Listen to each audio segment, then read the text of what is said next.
We are in Miami, and it is our Sunday show, which means the stars are out. We're going to have David Martinez. His Bantamweight championship won't be on the line, but he'll bring it with him, and he's going to try to prove that he's still the best at 135 pounds. La Jaula, where all the action will occur. We'll get our prelims starting here momentarily. And we will have the action here with the prelims, some intriguing ones where we've seen some guys that are trying to get over the top. It's about making some noise. It's about seizing the opportunity. Not all the fighters do, but those that do come back as we head to the second half of 2022. This is the main card. David Martinez, the Bantamweight champion, will not be defending that as Arturo Vergara took the fight late as an injury replacement to Franz Milambo. We don't know a lot about him. We do know he is a kickboxing monster with an incredible career, and if you can be a good striker, you catch a guy at the right moment, anything is possible. Jade, Jorand, Marina, Pichel, Chris Boaso, Dino, Gilaranz. Max Pretos, Rodolfo Roman with you. Great pre-fight show. Great news that we're able to share here as well, with Gabriel Soto joining us. But now it's Mauricio Kubillo, Justin Vasquez, Slick J. Let's go to Lupe Contreras. Entrando a la jaula, Mauricio Kubillo, Justin Vasquez. The man they call Slick J, fighting out of Miami, training out of Freedom Fighters. Coaches Manuel Lopez and Ray Fundora, we know pretty well here. Very good on the amateur ranks. We've seen him here in Combate back in October, victorious over Gego Kelly. When you look at the people right behind Slick J here, Manolo, the guy who's trained the likes of Yoel Romero, Alex Caceres. This guy that you're looking on the screen right now is a game fighter, improves every time that he shows up inside La Jaula. Great on the jiu-jitsu. And if you took a look at an Instagram page recently, this guy's stand-up has just been very crisp and getting better and better by the day. And his submissions, as you pointed out, are elite. He has 7 victories, 7-2 overall, 4 have come via submission. Both fighters in their 30s, although Justin Vasquez is just getting started in that category. He has a 5-inch height advantage, 5-inch via the reach. So Mauricio Kubillo is going to have to find a way to close the gap. Both made weight. We're at 145 featherweight. Let's get it started the best way we know how. To Lupe Contreras. Este duelo, 3 vueltas, división peso pluma. This bout, 3 rounds. In the featherweight division, los jueces son, the judges are Lorenzo Toledo, Eliseo Rodríguez y John Rupert. Y ahora, damas y caballeros, llegó el momento de un combate global. Presentando la esquina azul, vestido de rojo, presenting the blue corner, wearing red. Su peso oficial, 142 libras y media. His official weight, 142.5 pounds. Entra a la jaula en su 16º combate a nivel profesional, con 10 victorias y 5 derrotas. He enters la jaula for the 16th time as a pro, with 10 victories against 5 losses. Representando a San José, Costa Rica, Mauricio Pupi Kubillo. Su oponente en la esquina roja, vestido de negro. His opponent in the red corner, wearing black. Detuvo la báscula a un peso oficial de 144 libras y 3 cuartos. He tipped the scales at an official 144.75 pounds. Entra por 10ª ocasión a la jaula con 7 victorias y 2 derrotas. He enters la jaula for the 10th time as a pro with 7 victories against 2 losses. Fighting out of Miami, Florida, Justin Slick J. Vasquez. El referee, Josh Rutgers. Josh Rutgers and his world-class mutton chops. Bring it in. You've already been given the rules in the locker room. If there's any questions, ask them now. If not, listen to me at all times. Protect yourself at all times. Do everything you can within the rules to win. Most importantly, best of luck. God bless. Touch them up if you want. Wait for the bell. I complimented Josh on those chops at the That's hard to grow, Fight man. Hotel. They are. Ready? Ready? Ready? Ready? Begin. Mauricio Kubillo in red. Fighting Justin Slick J. Vasquez. This is a great fight to start off our night because these are guys that win a lot more than they lose. Yeah, Kubillo is a very good stand-up fighter, does have that experience in jiu-jitsu as well, but as mentioned earlier, Vasquez, who trades with a Ray Fundora's extraordinaire in the ground game in jiu-jitsu, that's the reason why he credits that amazing groundwork. And right from the start, look at Kubillo's. He's a very flashy fighter. He can hit you with flying knees, elbows. Justin, more patient, more calm. Let's see what he brings here today. And very important to note, Max, that Kubillo does have a victory over Jose Alday, who's been here in Combate Global previously in the past. We talk about David Martinez, the bantamweight champ. Yeah. Jose Alday was the original bantamweight champ in Combate, and Kubillo's got a victory over him. And Kubillo, I had an opportunity to speak to him prior. He took this fight a couple of days actually, and he was very excited. He said, look, opportunity called me. I think we talk about this all the time, just like Eminem.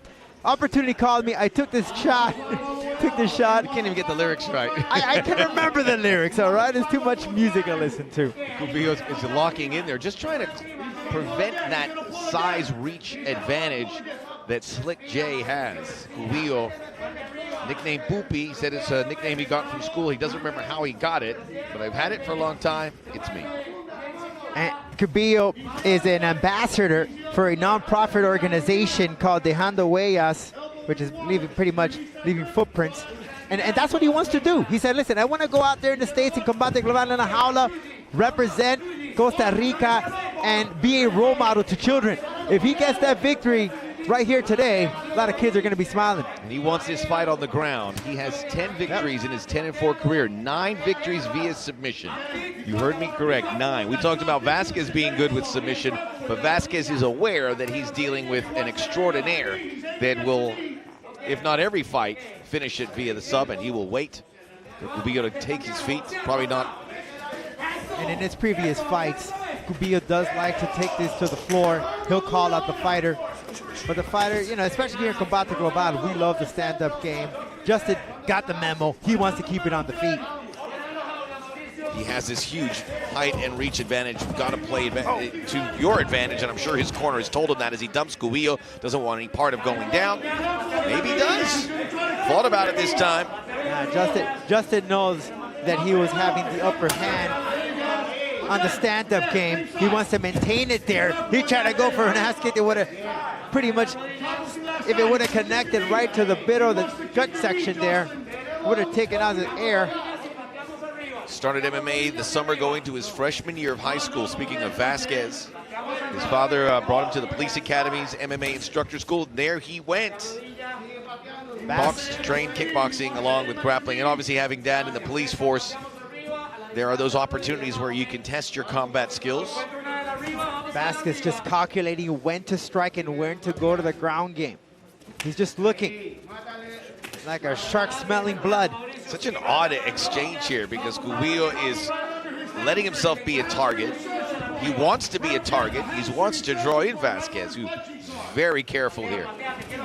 Watch out for up kicks from Kubillo. He may land some here if the opportunity opens. Justin's gonna go to the center. Josh Rutgers will pick him up. Oh, and then he explodes out of that restart.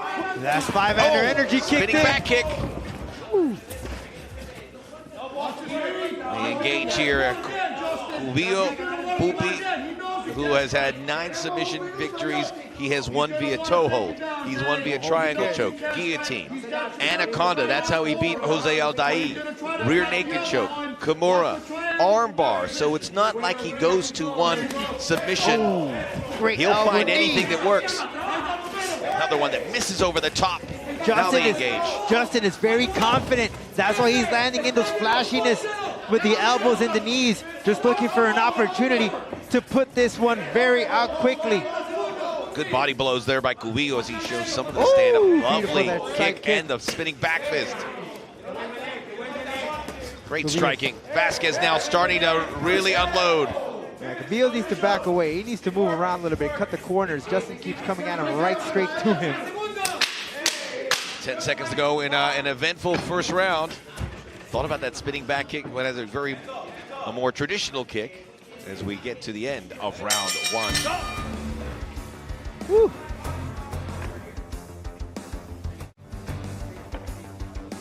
Mauricio Kubillo on the got the short end of the stick there as he's trying to feel out, trying to close the gap on the much bigger and the better striker fighting in Justin Vasquez. Kubillo wanted to take this fight to the ground.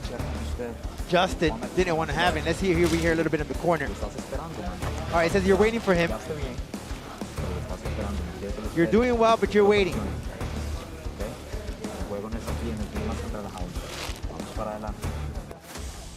And here's the replay, Max, as we take a look.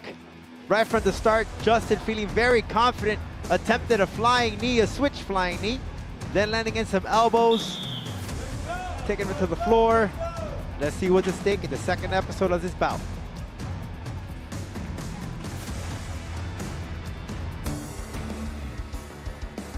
Justin Vasquez, the upper hand in that first round. We do have open scoring. We'll show you the scores.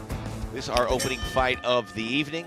Been a big topic in the world of mixed martial arts about open scoring, but Combate Global's been doing it. And we don't know how it's been rolled out, in the sense that, are the corners telling their fighters? Are they telling them all the time? Or do the fighters want to know how much information? Sometimes you don't want all that information as Kubillo goes down again. Once again, he wants to take it, but Justin's not having any of this. And if he is, what's going to happen is once that opportunity, that gap, Justin is going to slide right in there.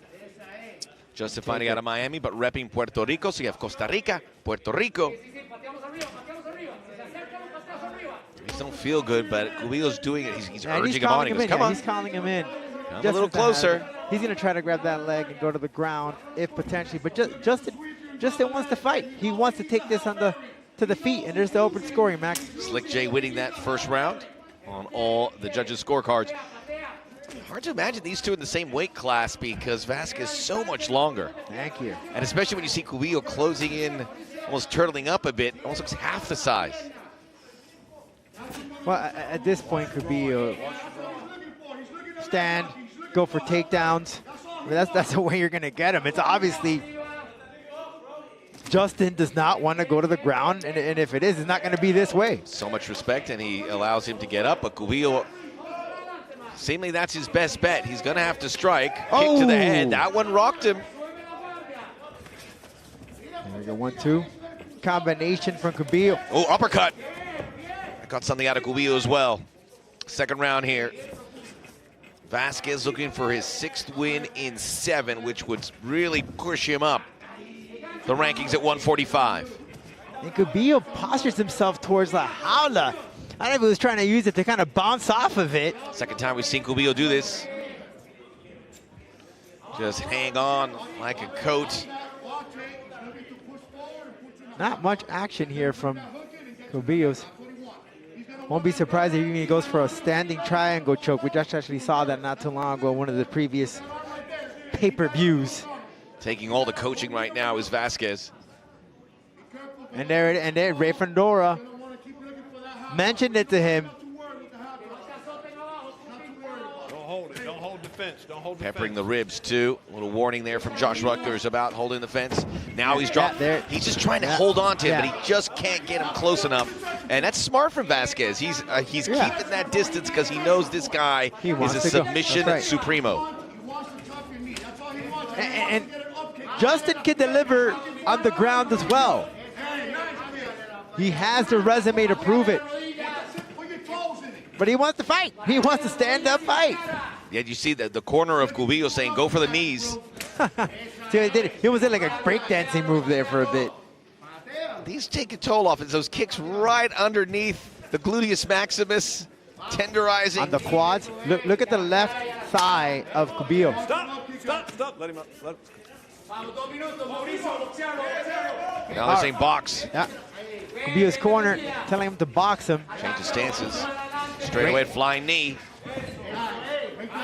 Slick Jay Vasquez. Training since he's 14. Spinning Beautiful. that hit, it could have been trouble, but perhaps a guillotine is maybe to try and go to the back. Now we're going to the floor. Let's see if Kubillo, this is his shot, right? We're on the floor. This is what he wanted, obviously not in this position. Look at those shots right to the head. Smart from Vasquez. He says, if I'm going to go to the floor, I'm going to do it under my terms, and this is something that he can work with.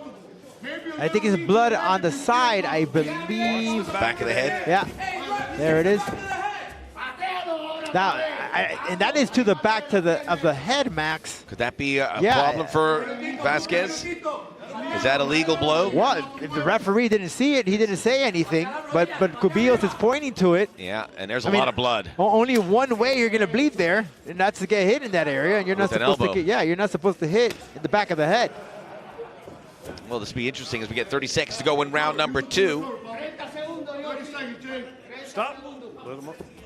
See if there's some sort of conversation here. And that is literally at the top of the head. Oh, straight root 1 kick Vasquez, but maybe Kubillo can grab that leg.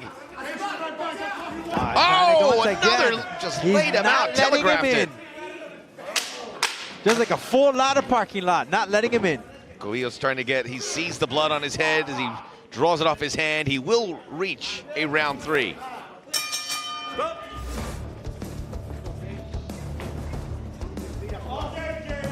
Kubillo looks groggy, and we hope it's not from that blow to the head, which obviously left a big mark. We'll see here with the replay where that shot that opened him up in the back. All right, Manolo just told Justin the only thing left here, he wants to go to the ground. That's the only thing he wants to do. From my vantage point, didn't see it when it happened, had an idea, got around there. I mean, it's plain as day. I don't think he did it intentionally. Yeah, okay. Referee giving him that pep talk, he didn't catch He said he didn't see it, but he's looked at the damage. Well, it's right there. It's right there in the back of the head. Of course, it wasn't done intentionally.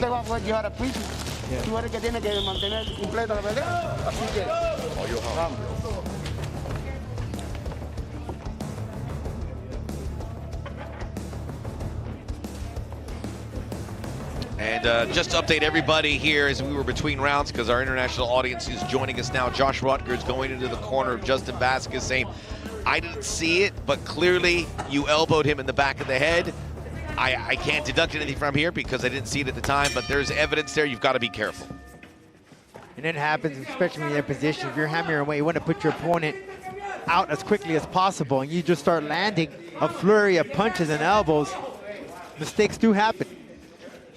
Good directional kicking there from Vasquez. Yeah, he's been trying to land that kick over and over again to potentially catch Kubillo. Waiting for the highlight reel. Those kicks, side kicks, head kicks, question mark kicks. Beautiful. Almost there. Beautiful. Just balance and dexterity for days. Switching stances as well, Max. Having a great fight, Vasquez, but he has to be careful because Kubillo in an instant can turn this thing on its head. Yeah, Justin's corner even told him he just wants the floor. That's all you want. Now Justin is just a 10-8 round there. Yeah. Ooh. He keeps catching him coming in, and that's what Kubillo wanted. Waited for the mistake. He over. Oh, Kubillo's tired. Yeah.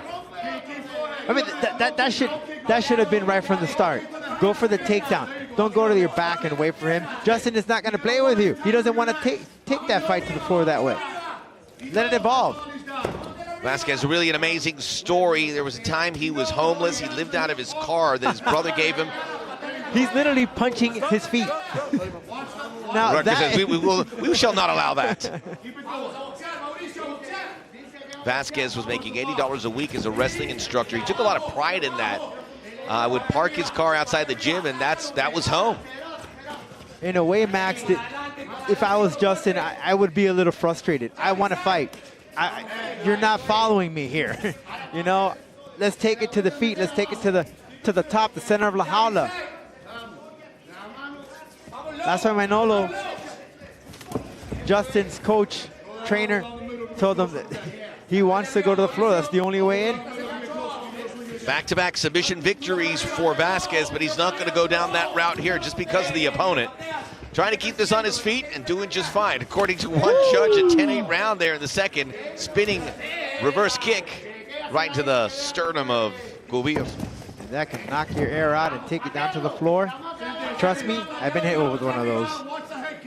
This has been really well vetted by Vasquez, not going into the deep end of the submission pool here with Kubillo. Again, 9 of his 10 victories via submission, and he's beaten some good fighters. Kubillo's corner telling him to keep kicking. Up kicks to catch Justin. And Vasquez's corners warned him about the possible up kick. Not to control the legs. 2 for 1. Kubillo's calling him in. Justin just doesn't want it. Vasquez doesn't want it. Vasquez reaching down like he's grabbing a snake that's escaped its Right, he's trying to control the legs so he can get that shot to go to the ground. Kubillo goes to this well one more time. Maybe it pays off. He puts all his weight down on Vasquez. 3rd round, it's hard to stay on there with the sweat. Quickly disposed of Slick J. That's the 2nd time that Josh Rutgers mentions to Kubillo to not hold the fence. Makes the all red underneath that left leg. 1 minute, 13 to go here in the final round, and this is shaping up to be a clean sweep of the rounds for Vasquez. Kubillo just hoping to get an up kick that will knock out Vasquez. More kicking, using both legs. There's the up kick. All right, Justin's corner just go for the Hail Mary. One thing is opening that gap and landing in a shot right to the face. Now back. This is it for Kubillo. Didn't get caught that time, so some progress. Perhaps guillotine attempt gets underneath the arms of Kubillo. Now we go to the floor. Justin more than likely will spin around. 30 seconds. Trying to find that shot. Shot to the shoulder, to the area, to the rib area. Trying to spin around here, but Kubillo holding on to that left. Vamos, Pupi. Max Preto's Rodolfo Roman just getting started here on our special Sunday Combate Global. You have a submission right here, Max. If he turns it around real carefully, he can hold it on very tight. No need for urgency as Vasquez has this fight won and will make it 6 wins out of 7. And he puts a stamp on it.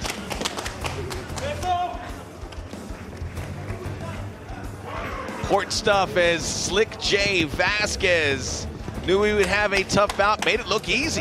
In the end, we'll be back and have much more from La Jaula. Let's go.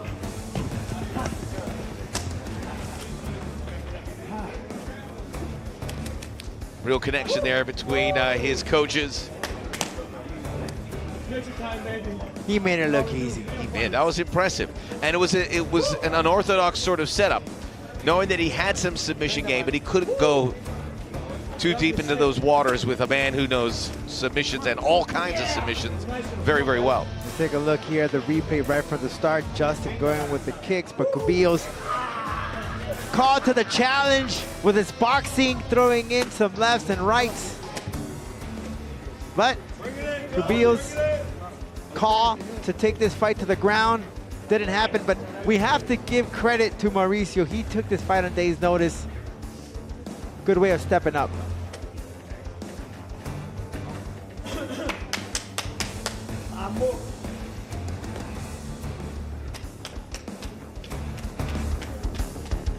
Triumphant start to the card for Justin Slick Los J jueces Vasquez. Rupert y Tolupe. Toledo entregan tarjetas idénticas de 30-27 after 3 rounds. Judges Toledo and Rupert turned in identical scores of 30-27. Y el juez Rodríguez anotó 30-26. Judge Rodríguez scores it 30-26. All in favor of the winner by way of unanimous decision. Los tres a favor del ganador por decisión unánime. Slick J. Justin Vasquez. Manuel Lopez. The folks at Freedom Fighters feel they have a real good fighter here as Slick J Vasquez improves to 8-2. He hadn't fought in 7 months. I am sure we'll see him a lot sooner the next time around as he looks to get some traction in the featherweight division. As we take a look, Justin coming in right from the start, trying to with some flashiness right from the get-go. Kubillo's missed that, was able to counter that or defend himself from that flying knee. Justin attempting some potential highlight reel with the flashiness of his knees and the kicks. Kubillo wanted to take this fight to the ground. Justin just wasn't having any of it, as he wanted to continue this fight to dictate where it would go, and that was on the feet. Towards the end of the fight, here you can see that there wasn't clearly a shot to the back of the head, which opened him up. In between that transition of rounds, the referee mentioned to Justin, hey, I saw what you did, it's clearly there, but we'll let it slide. And Justin, it was all his fight. Good way, good victory, good stuff coming out from Slick Jade. The elbow could have changed the path, but he stayed on track and gets the victory.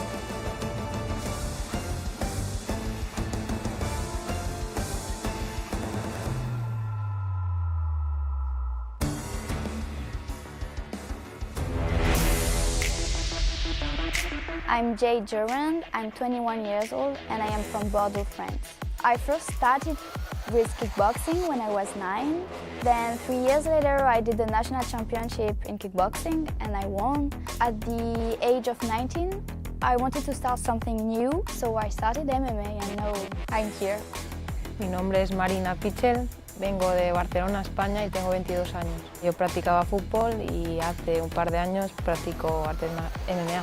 My fighting style is more like striking because I come from kickboxing background, but now, months after months, I'm becoming an MMA fighter.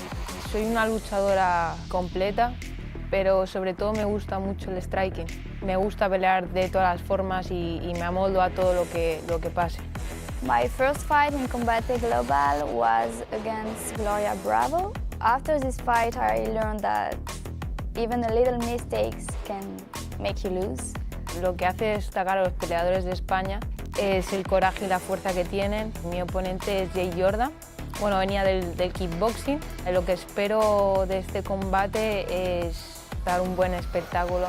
I'm very happy to represent France in Combate Global because there is not a lot of French fighters here. Marina, I train very hard, so be ready.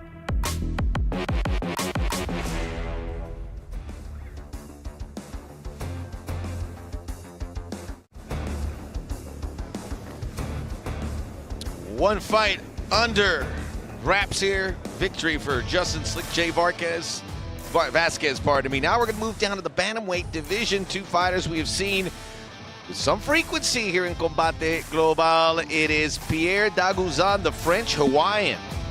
Entrando a la jaula, Pierre Daguzan. He can pronounce anything. Yeah, Lupe, he yeah, can pronounce. You don't try and test him. He'll answer the bell every time. This is a man with a very interesting story. In 2009, he went to China for a university exchange program. He was a rugby player at the time. Then he started to train martial arts. Kickboxing was next. And then a year later, he was in an MMA fight. His wife, he moved to Hawaii 6 years ago. His wife is from there. They actually met in China. Quite the love story now together. Cool story. The French-Hawaiian. Cool story, and a very smart guy. We'll go ahead and talk to him as what he does on the side, but trains with the likes of the Holloways.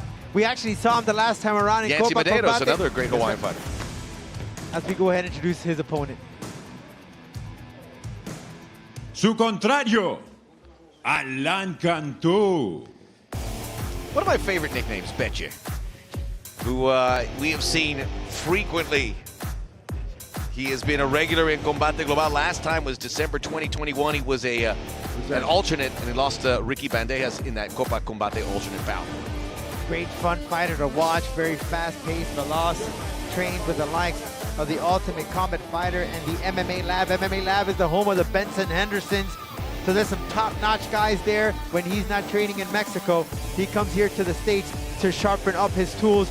This one for the books, folks. This should be a very fun one because both these guys love to strike, exchange with the kicks and with the hands. I don't know, Max, but this 5-hour energy's kicking in. Need a sponsorship. Head-to-head, Alan Cantu, 16 fights at the tender age of 28. He is 1 inch the shorter to Daguzan. who has a 6-inch reach advantage. Those long arms certainly will play a role here. Both fighters making weight here at 135. To Lupe.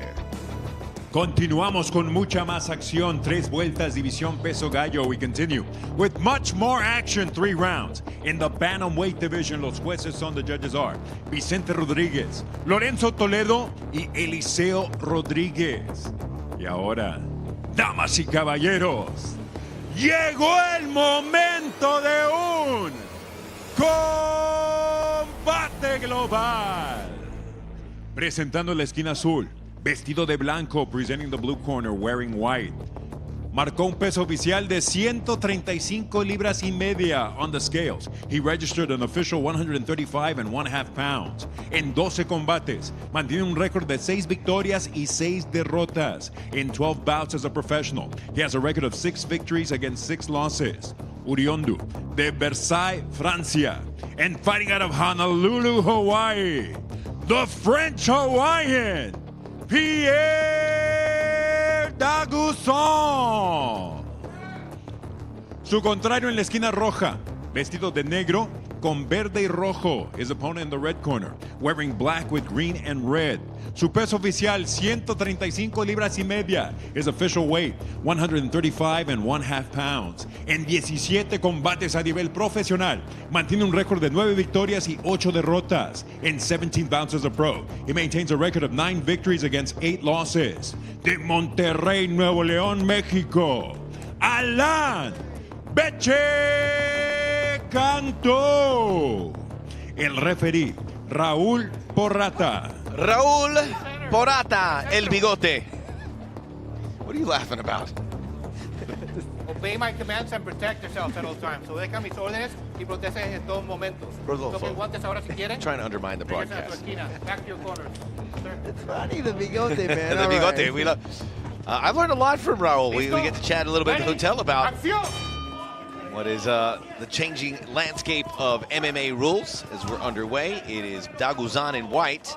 And last we saw Alan Cantu.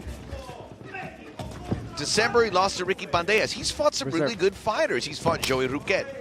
He fought David Martinez in that tournament. He lost him right before he beat Ernesto Ibarra, who we saw last week, and he looked phenomenal. Yeah, and he always brings it. Very stand-up fighter. Has over 16 fights. This is a game fighter here we're seeing inside La Jaula. But Pierre, fair share of experience as well.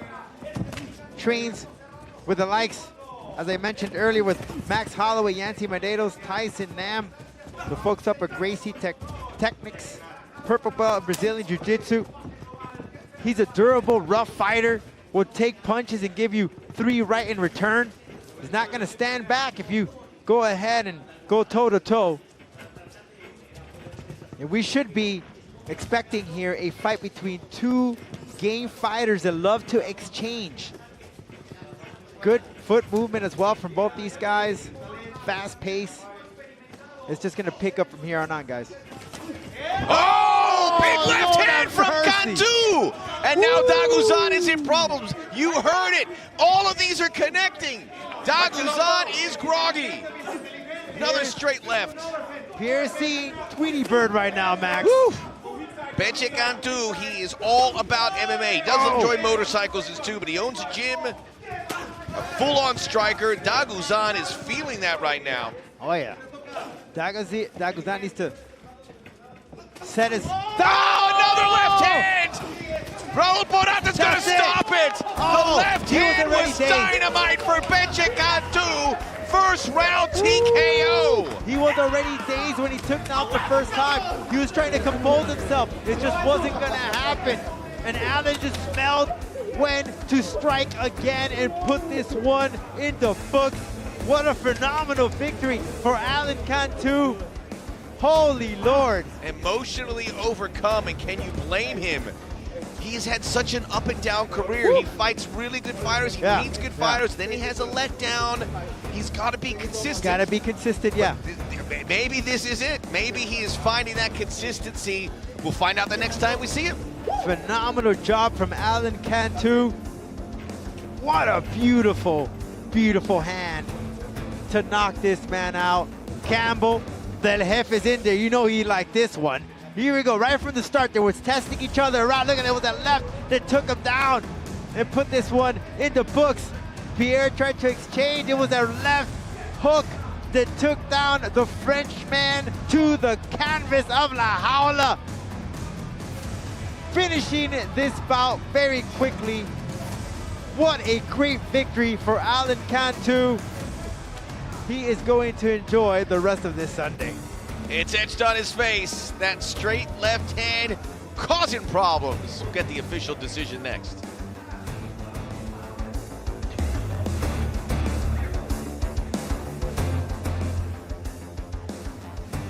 You can tell who won and who lost. It's clear as day. The eyes of Cantu wide open. He has gone through hell and high water in his MMA career, and look what he did. That was a cross. Beautiful, beautiful, beautiful. I mean, just from the left, that power, all hip movement. I mean, he came in, once he took that left, it was all hip, that strength from it that came in with full power that brought Pierre straight to the floor. And the first time around that he connected, Pierre was already wobbly. He was already sleepy, to say the least. He was just trying to gain composure, but it just wasn't enough time until Cantu caught him.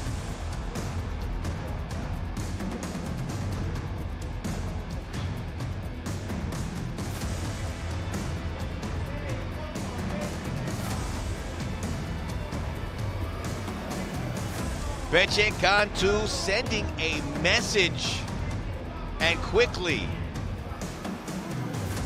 We have a big-time fight in the bantamweight later, but how about this one as we go to Lupe?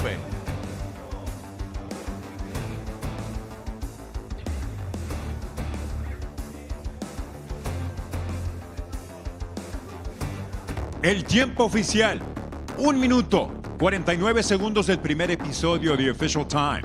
1 minute, 49 seconds of the opening round. Your winner, by way of technical knockout, el ganador por knockout técnico, Alan Cantu. Cantu takes over a huge victory, his 5th TKO win, as he improves to 10-8. Campbell's inside the jaula. That only means good things. Approval. Felicidades, Beche. Much more fights coming your way.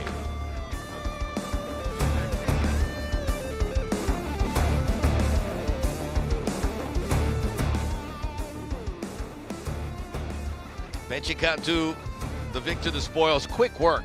I mean, the first the left hand, the cross, and then he set it up again, and he caught him on the button. It was all pure hip, all that power that comes from it. And sometimes when you're moving around so much in your stand-up game and you're striking, you tend not to position your left foot.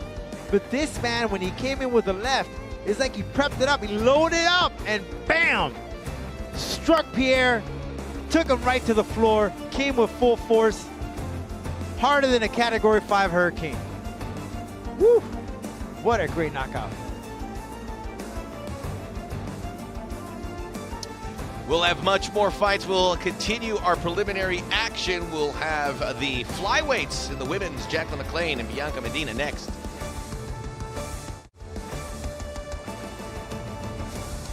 Jacklyn MacLean representing Alberta, Canada. Blanca Medina from Sevilla, España. Both just getting started. For Medina, it is her professional debut. She's going to be inside the jaula. A lot of big-time accolades surrounding her, but what will she do in the big picture now?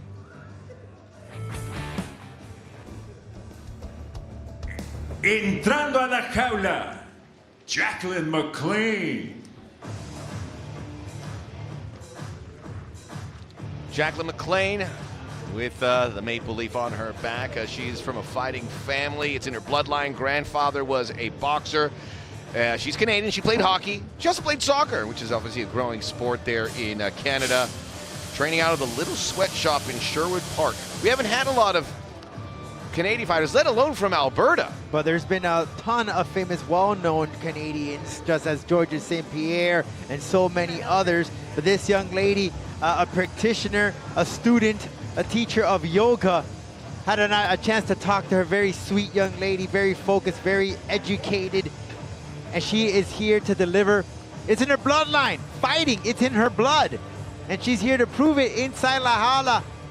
In Combate Global, big chance for her to shine inside. Going up against another opponent, Blanca Medina, all the way from Spain. Should be a very fun one to see these ladies. Blanca Medina. The thing that we see about Spanish fighters, when we first started here on Combate Global, they came from the Canary Islands. Then we saw some from Madrid, but now it's the width and breadth. We got Barcelona fighters, and now we have Medina from Sevilla, and she got connected with one of the big names in Spanish MMA, Enrique Wasabi Marin. And you can see that MMA is just expanding, as you said, Max, in Spain.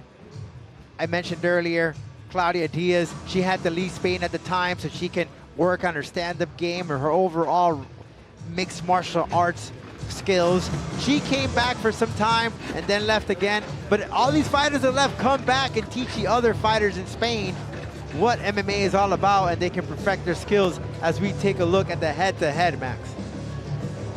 Just getting started, Medina at 23 years of age is in the flyweight category. Medina made weight with 7 pounds to spare. Continuamos con mucha más acción. 3 vueltas, división peso mosca. We continue with much more action. 3 rounds in the flyweight division. Los jueces son, the judges are Eliseo Rodríguez, John Rupert y Vicente Rodríguez. Y ahora, damas y caballeros, llegó el momento de un combate global.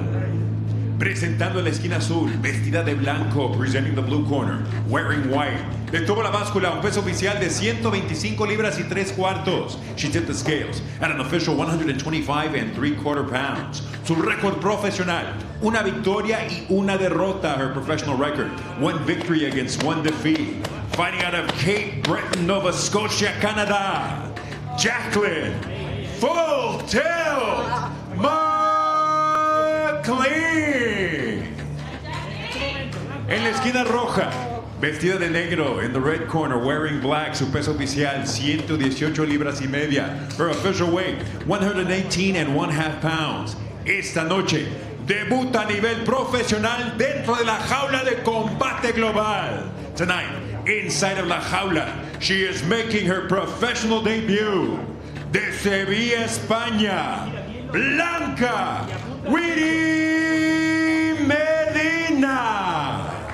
El referee, Raúl Porrata. Witty Medina, Raúl Porrata, the third inside the jaula.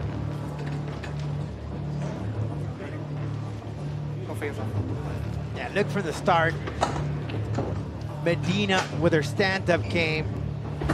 Jacklyn with her boxing. Lista, acción. Styles makes fights. Let's see if it goes to the ground though, Max. That could be a different story to tell. MacLean, nicknamed Full Tilt Medina, 4-0 in her amateur record. High praise from her coach. High praise from everyone involved. Michael Framowitz, who looks like this is a fighter who can come in here and make some headway. Just 22 years of age though, so just getting started.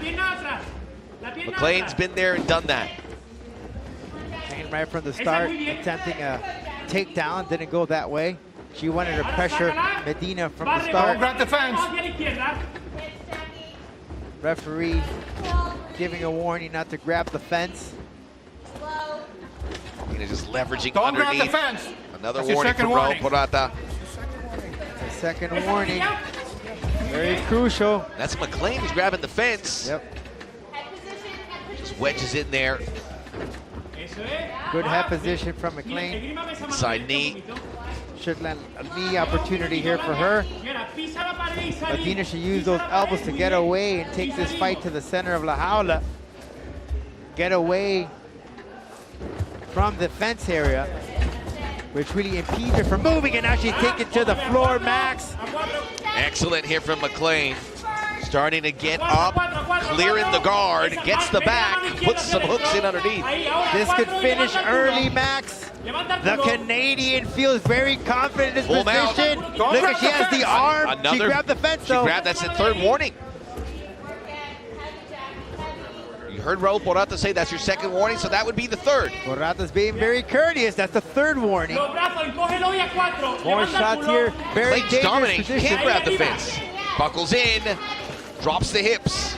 Perhaps a rear naked coming. Oh, there was an arm as well available. If she were to grab onto the arm in transition. She has like a half Nelson. Yeah, she's got really putting a stretch on. Vicious. Medina's in major trouble here. From this position, she was landing some elbows to the side of the face. Very uncomfortable position. She won't let it get full mount though. Staying active on the ground. Peppering away. MacLean is really dominating from pillar to post in these first 2 minutes and 30 seconds of opening round. Medina sustaining just vicious blows from the Canadian, from elbows to hammer fist to shots. Femoral attempt. Yep, she's trying to get that arm around. Medina responds well. To get that point of view shot up and close. Professional debut for Medina. Did fight in February, an MMA fight, which she won via KO. Stop! A stoppage here. Stop, pare, get up. A lot of time to break them up. Put it into corner. 1 point Taking off. a point away Grabbing the from fence.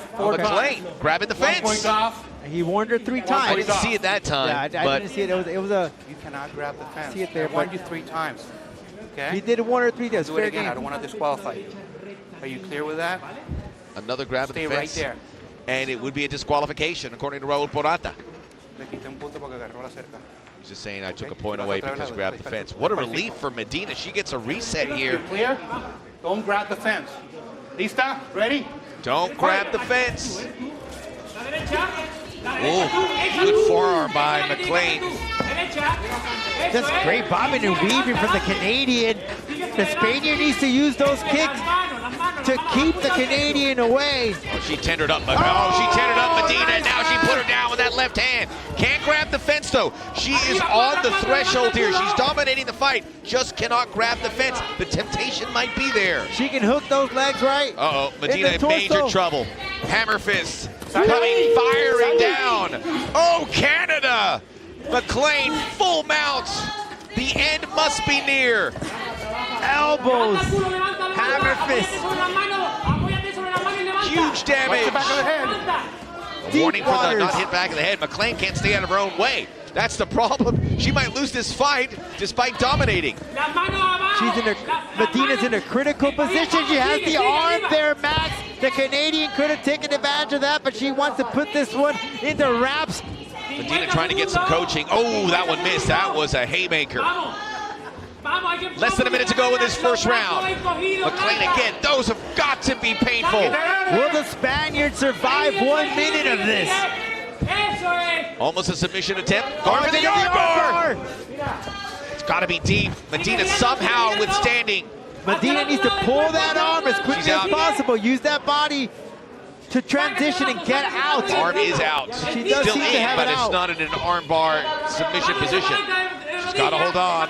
He didn't have it tight enough. It's coming from all directions for Medina. This is exhausting for Oh, her. now a guillotine. What a turn this would be. 15 seconds to go. Could be a comeback from behind, Max. Oh, Medina just taking a beating in this first round, but she'll survive it.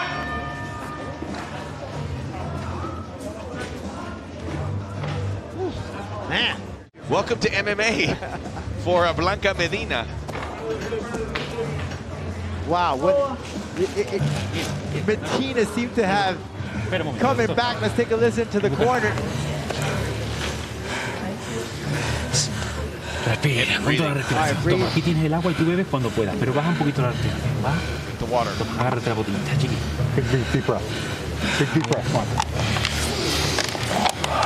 Tranquila. Another one. Another big deep breath. Come All on. right, calm down, take Toma a deep aire breath. fuerte. Telling her to drink some water. Let's take a look at the replay here. The Canadian seemed to have this fight in the bag, landing some shots, but Medina some way made it out into the second chapter of this bout.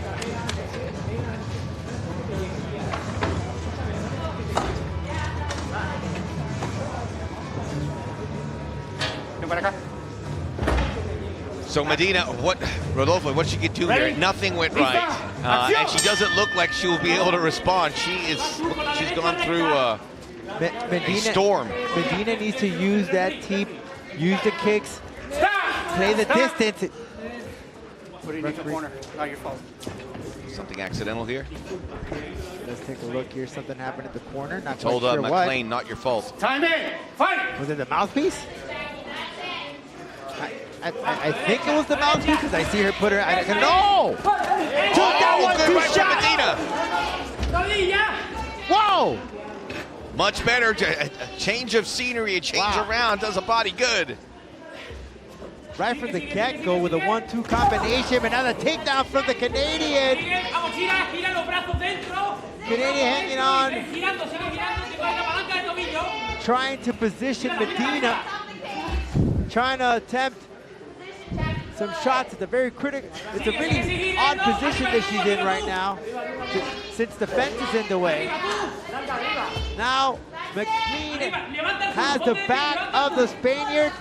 Good shots MacLean, here. Yeah, Medina had a nice little flourish, but it's long since run its course.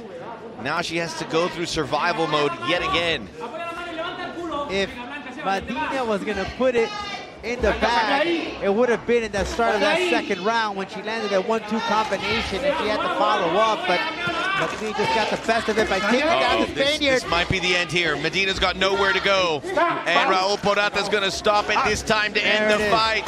Just too much traffic coming.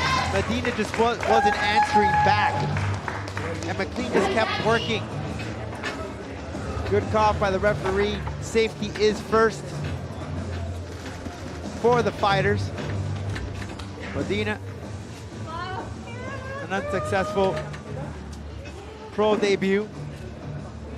I'm sure we'll potentially see here once again in La Jaula. She has to go back in the gym, work on some of those skills, work on keeping your opponent away, not to really defend any takedowns. You know, that's what the holes were. This isn't really a great showing for Medina, but we've heard how good she is, but she has a lot to work on. And she's in diapers as it applies to MMA, but a learning experience for sure is MacLean now gets her second win in 3 fights. And that's what they say. If you have that strong base in the ground game, you can be very successful in mixed martial arts. It's obviously clear here, her bread and butter is a stand-up game. But you evolve as a mixed martial artist. You're never gonna get the top of the top in all areas, right? You always have a little deficiency in some areas. It's just a matter of working it out. Damas y caballeros, una serie de golpes sin respuestas obliga al referí Raúl Porrata a parar la contienda con un tiempo oficial de 3 minutos 33 segundos del segundo capítulo. Ladies and gentlemen, a series of unanswered blows obligates referee Raúl Porrata to stop this contest with an official time of 3 minutes 33 seconds of round number 2. Your winner, by way of TKO, la ganadora por nocaut técnico, Full Tilt, Jacklyn MacLean. Representing Canada, Alberta, as well as Nova Scotia, who works at MacLean, who works full-time as an instrumentation and controls technician for BCI Technologies. I'm not sure what that is, but it sounds important. That's very smart. I'm glad she's out there. It's a great opportunity to see the Canadian flag inside the Jaula, and it is a victorious event as we start to put a bow on our preliminary card. Great performance by MacLean right from the start, taking her down, her opponent. She attempted to put this fight right from the top to finish it in the first round, but Medina lived onto the second round. She started off very clearly, potentially even finishing it, but she got taken down by MacLean, as you can see there, with a shot and landed a flurry of punches, elbows. Clearly, Medina was not answering back. There were several opportunities here for submissions. In the first round, she attempted an armbar, but Medina found a way to escape and transition. Obviously, there's some work to do there in her ground defense, but Raul Porrata saw enough. Medina wasn't answering back. Safety first. The Canadian takes the win.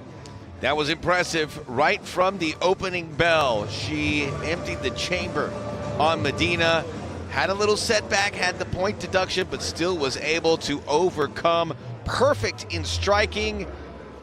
And that is why MacLean in the flyweight division has something to look forward to. We are wrapping up our preliminary card. Don't go anywhere. Our main card, including a look at our bantamweight champion, lies ahead. Combate Global here on Paramount Plus.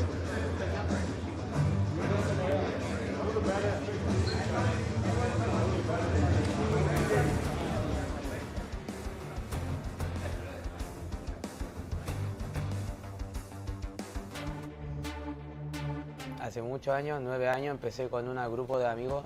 Mi mente cambió cuando empecé a entrenar MMA y me dije, en verdad, yo creo que puedo hacer lo que yo quiera. Lo que hace que los peleadores de mi país se destaquen es que sabemos que venimos de abajo, entonces generalmente siempre son peleadores todos aguerridos y yo no he visto ningún chileno en verdad que en ningún espectáculo no dé una guerra.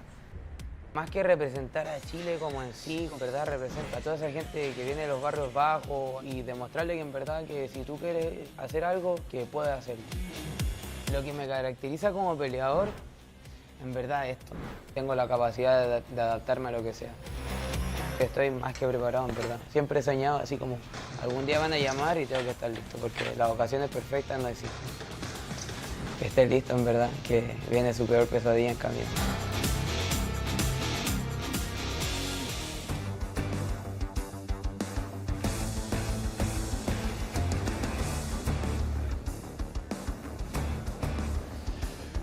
Interesting words there from Arturo Macaco Vergara, the unified approach from Chilean fighters, how they share an identity and how they bring it into the fight game. We don't know a lot about him. We know he's great at kickboxing, but he has a very stern test in front of him in David Martinez. But some of these unknown fighters before have come in and have surprised us here on Combate Global. He has nothing to lose and everything to gain, Max. I'm really curious to see what he's going to do and if he can back up everything that they've been saying on social media.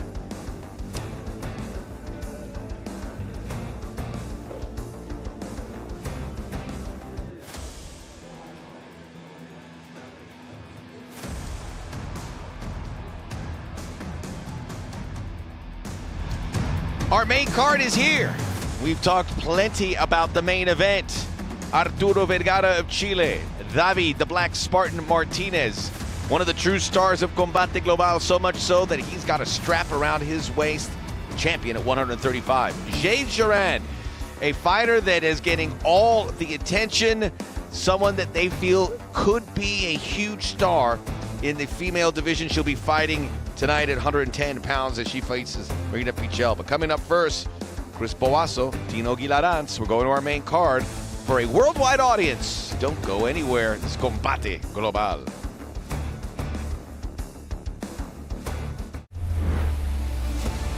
Combate Global. What an incredible fight. Can you believe what you just saw? We have a champion.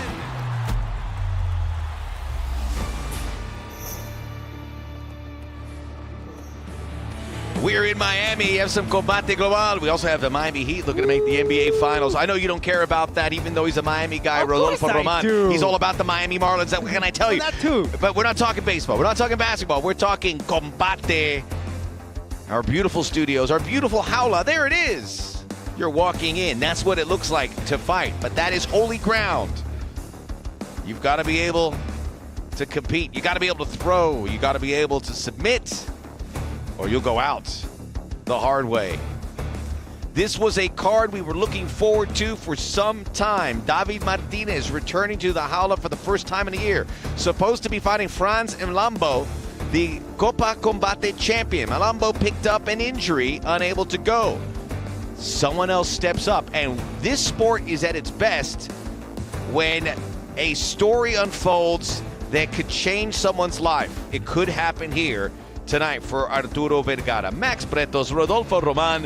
This is what I love about this sport. You get disappointed with an injury, but opportunity knocks for somebody else. And I was notified that Franz Mlambo is keeping a close eye on this bout because he's still next in line to get a shot at that title.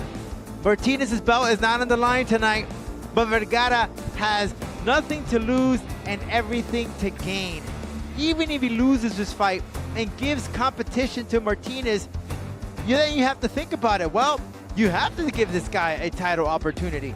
As for Martinez, if he were to lose, what does that mean to him, even though his title is not on the line? Entrando a la jaula, Chris Boasso. Chris Boaso is a real salt of the earth guy. He's got the United States flag, also representing the country of his family. His stepfather used to take him to train jiu-jitsu in a garage with Joe Castiglione when he was a kid. And then he started to build, training out of Sanford MMA.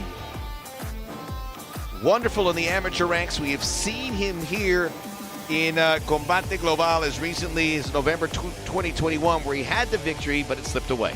He made a little mistake. He got caught in a guillotine choke, and then he attempted to slam him. I had to make up for it. Su oponente, Dino Gilaranz. Dino Gilaranz had 2 fights in Combate. They didn't go his way. He stepped away, and he was able to get 2 victories elsewhere, which he feels is going to boost himself. He now feels he's ready for the big league challenge of Combate Global. Well, he comes in with the momentum. He has those 2 wins right in his pocket. Boaso, now he just came about defeat. He has much to prove to himself. So there's a lot at stake here, and Dino, he's hungry for that first victory in Combate Global. He is itching for that win, and how sweet it would be to do it right here, as we're in prime time in Spain right now. Saludos España, where we're, as MacLean told me, Combate is knocking on the door of the UFC rankings over in Spain, which is a huge market. There's going to be huge Spanish superstars in MMA. We don't know if it's next week or if it's in 2 years, but it's going to happen. Perhaps it's a Dino Gilaranz as we look at the head-to-head. Boaso 3 inches taller, 1 inch via the reach. We are in the featherweight division. Back to you, Lupe. Las reglas oficiales de la jaula, 3 vueltas de 5 minutos, 3 jueces utilizando el sistema de 10 puntos. Este duelo, división peso pluma, this bout in the featherweight division. Los jueces son, the judges are John Rupert, Vicente Rodríguez y Lorenzo Toledo. Y ahora, damas y caballeros, llegó el momento de un combate global.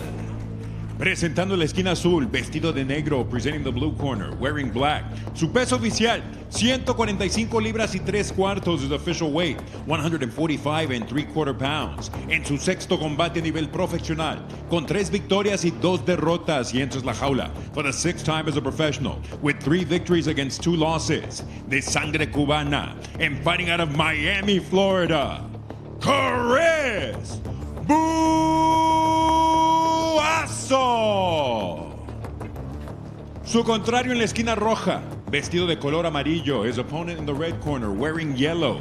Detuvo la báscula a un peso oficial de 146 libras. He tipped the scales at an official 146 pounds. Igual que su rival, en 5 combates profesionales, mantiene un récord de 3 victorias y 2 derrotas, like his opponent, in 5 pro bouts. He maintains a record of 3 victories against 2 losses. De Madrid, España, Dino, no mercy, Gilaranz. El referee, Josh Rutgers. Josh Rutgers, 3rd inside the jaula.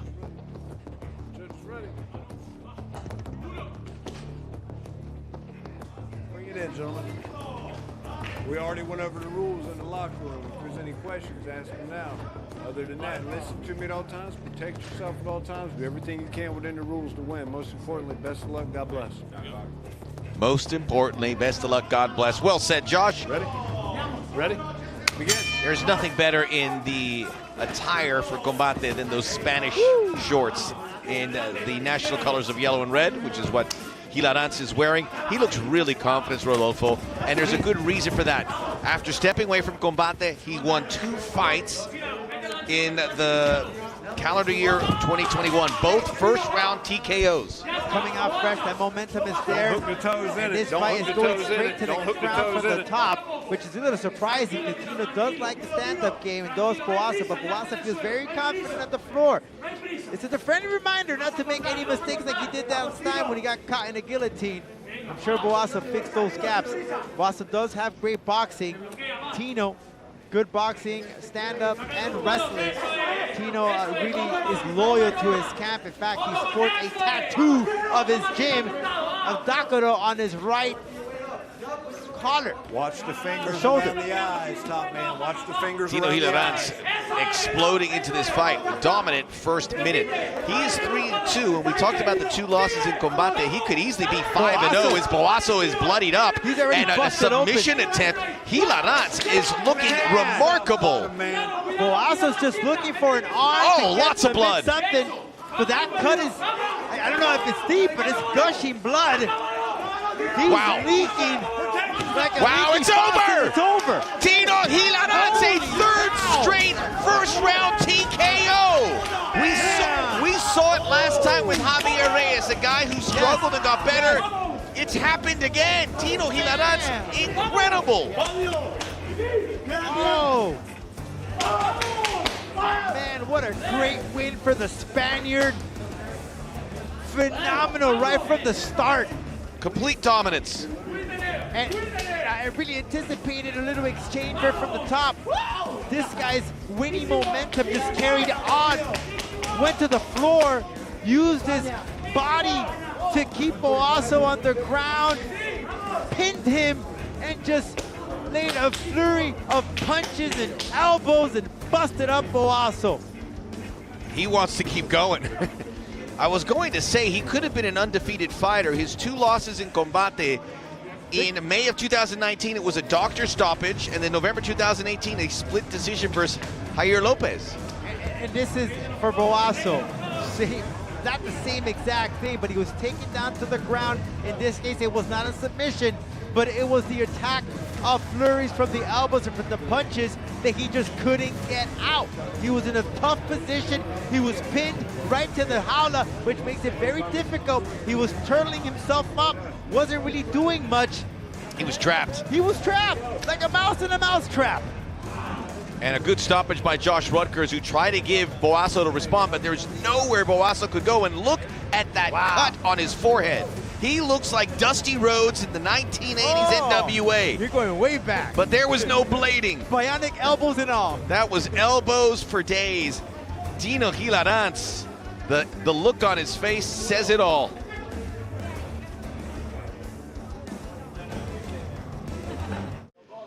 We're collecting our breath here as Tino Gilaranz, and for good reason, Campbell McLaren inside the jaula. We have seen a couple first-round stoppages. Well, you know, I had Boasso going in as a favorite here. Boasso has been really impressive. You said it. He was 1 mistake away from winning 4 straight fights. Right. 1 mistake, he would be 4 straight wins. And right here, Tino, he's in that momentum, and it carries on. Many people think that it doesn't play, or it plays a huge role when you're in that winning streak.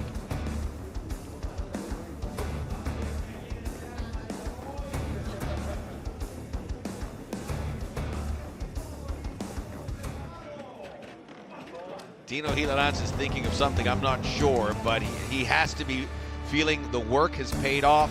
He had some bumps along the road, but now he looks, we talked about maybe a Spanish star will arriving. Maybe you're looking at him as he's caked in the blood of Chris Boasso. And just to repeat what Rodolfo said, Boasso was probably the favorite coming in. We'll get your thoughts on that, Rodolfo, but first let's go inside the jaula to Lupe. Este combate llega a su conclusión con un tiempo oficial de 1 minuto 26 segundos del primer episodio. This bout concludes with an official time of 1 minute 26 seconds of the opening round. Your winner, by way of technical knockout, el vencedor por knockout técnico de España, No Mercy, Tino Gilaranz. 29-year-old has a son at home. That 4-2 record may be just the launching point for a real power player in this division of 145 pounds. He came in hype right from the get-go. He was even smacking his thighs, ready to go. Perfect takedown from the Spaniard to Boaso. Boaso trying to position himself, trying to use La Jaula to take it more to the center and get out, but that was not the case as Tino got Boaso like a mouse in a mousetrap, pinning him, laying a flurry of punches and elbows, non-stop busting him open. It was worse than a scene from a horror movie. It was. It's sitting there in a pool of his own blood. If it wasn't the elbows, there was almost a submission attempt in there. Yeah. Boaso had nowhere to go. None. He had to sit there and just absorb this. Great, phenomenal stuff, and it proves to you how much the Spaniards have improved in their overall game as fighters. 3 straight first-round TKOs for Dino Gilaranz.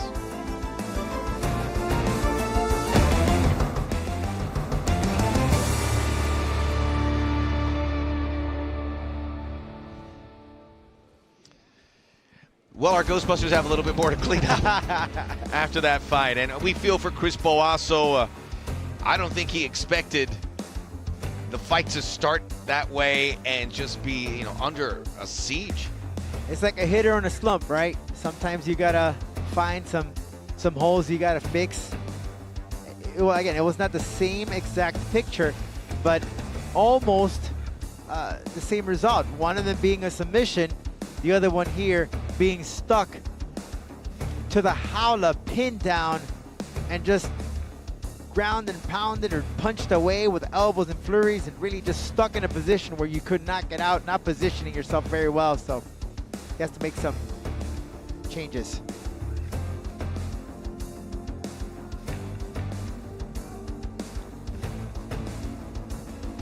La Jaula has seen a lot already, and I mean, we always sit here and say you don't want to miss this card, but it's good every fight we have. There's something to it.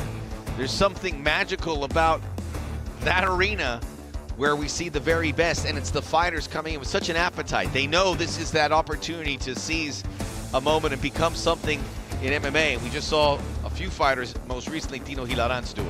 And the stories to tell. This man was in search for his first Combate Global victory. 3rd time's a charm. He got it here tonight, defeating a game fighter in Chris Boaso, who trains with the likes of Sanford MMA.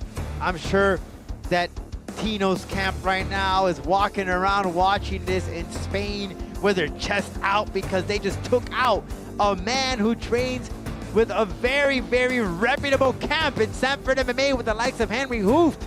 All right, I mean, at this point, at one point, you had the Kamaru Usman training at this camp. Yep. You know what it is for this man from Spain to walk into his own gym and said, I just represented you guys in the States on global TV. Remarkable stuff, and clearly the training has paid off. That doesn't happen by accident. No. I called his fights back in 2019. It was a work in progress. That is a well-oiled machine that we just saw.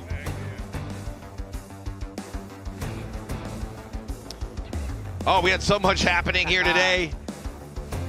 Gabriel Soto, you know him, maybe the biggest Spanish language actor in the world.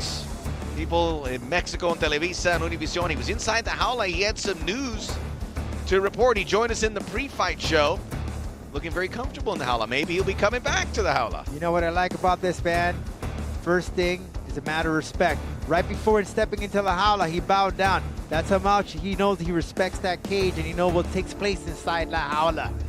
As I said, it's holy ground. I'm reluctant to walk in there when I'm here and we're doing some PR stuff. I walk in there, I go, I'm not supposed to be here. You have to earn that spot. So some people get in there, but they're very respectful. And Gabriel Soto, who has one of his big shows wrapping up here on Televisa and Univision, has got a new one starting.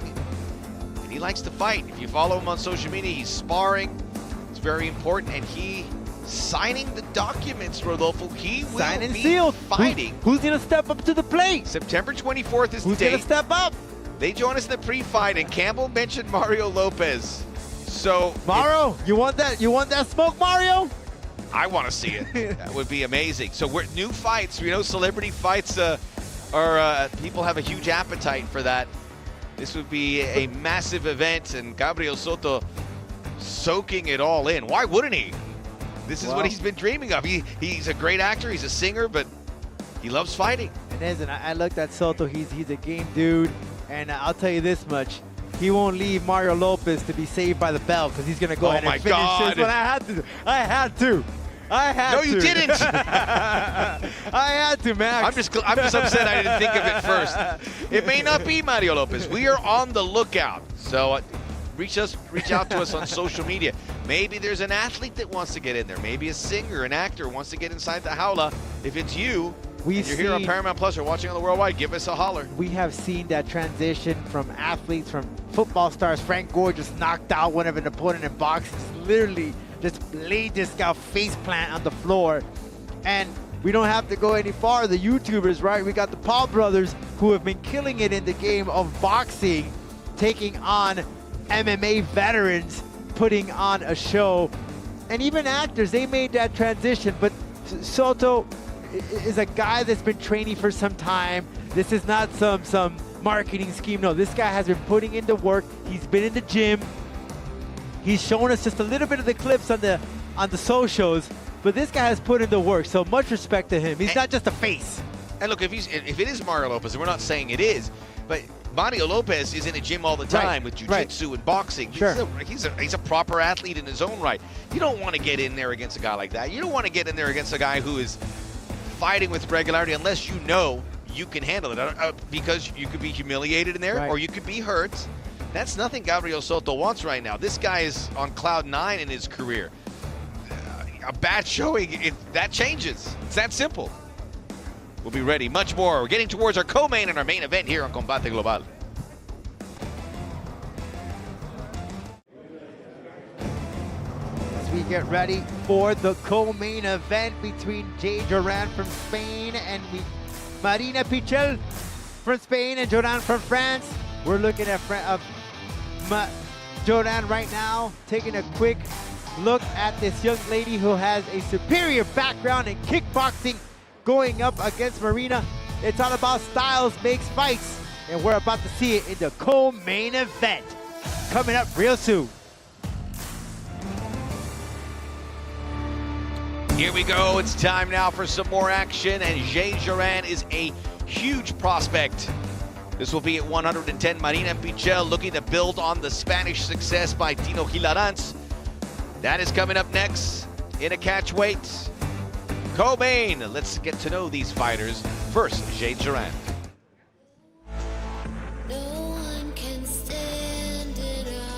I started kickboxing when I was 9. I did the national championship, and then I was in the national team. I was winning everything, and went to Ireland.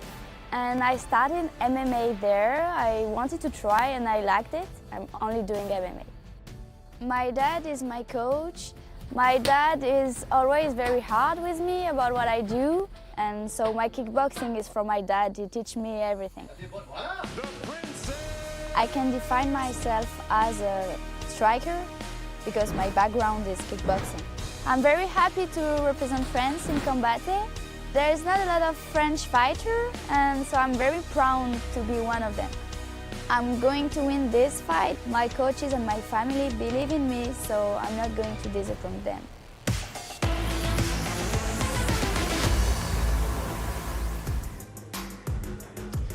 Jade Jorand from Bordeaux. You said it's a small town. It really isn't. The city of France known for great wines and perhaps some fighting. Remember, MMA just became legal recently in France, so we're seeing this first real generation come through that they trained before, but now they can actually call themselves mixed martial artists, and that's important. And we've seen some great fighters coming out of there. Czech Congo's one of the top of my head, the heavyweight division. And you're right, it just recently became legal, but listen, these men and women have been training since, and this is their shot now. It's legal. Let's get some events going on, and now let's expand what we are made of as the French. And this young lady here is an opportunity to get that first victory inside La Jaula here tonight. Her opponent, Marina Pichel from Barcelona. Primero empecé con K1, luego con Muay Thai, luego fui añadiendo cosas todo el rato. Y empecé porque veía mucho a UFC y dije, yo quiero hacer eso. Me hace mucha ilusión representar a España porque es el país donde he nacido y me siento muy orgullosa de ser española.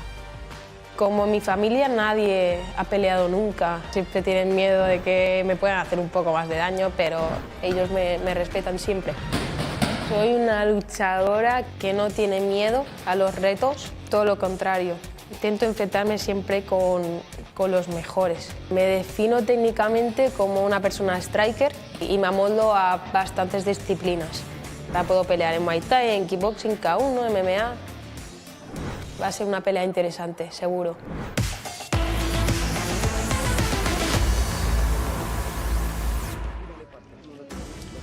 This is the professional debut for Marina Pichel, who has only been training for a couple years, a brief amateur spell, and now she feels she is ready for this. This is a great opportunity, and one that these women will come out with inspiration and a victory that can set the foundation for bigger, better things. We just don't know, because the best part about the women's divisions in Combate, it's starting from the ground up. And they've always delivered, which is the good part about it. Especially these two, you know, the styles make fights. They're both very similar in their style of fighting. They both have that K1, that kickboxing, Muay Thai background. Expect right from the start to just throw everything that you can from both these ladies.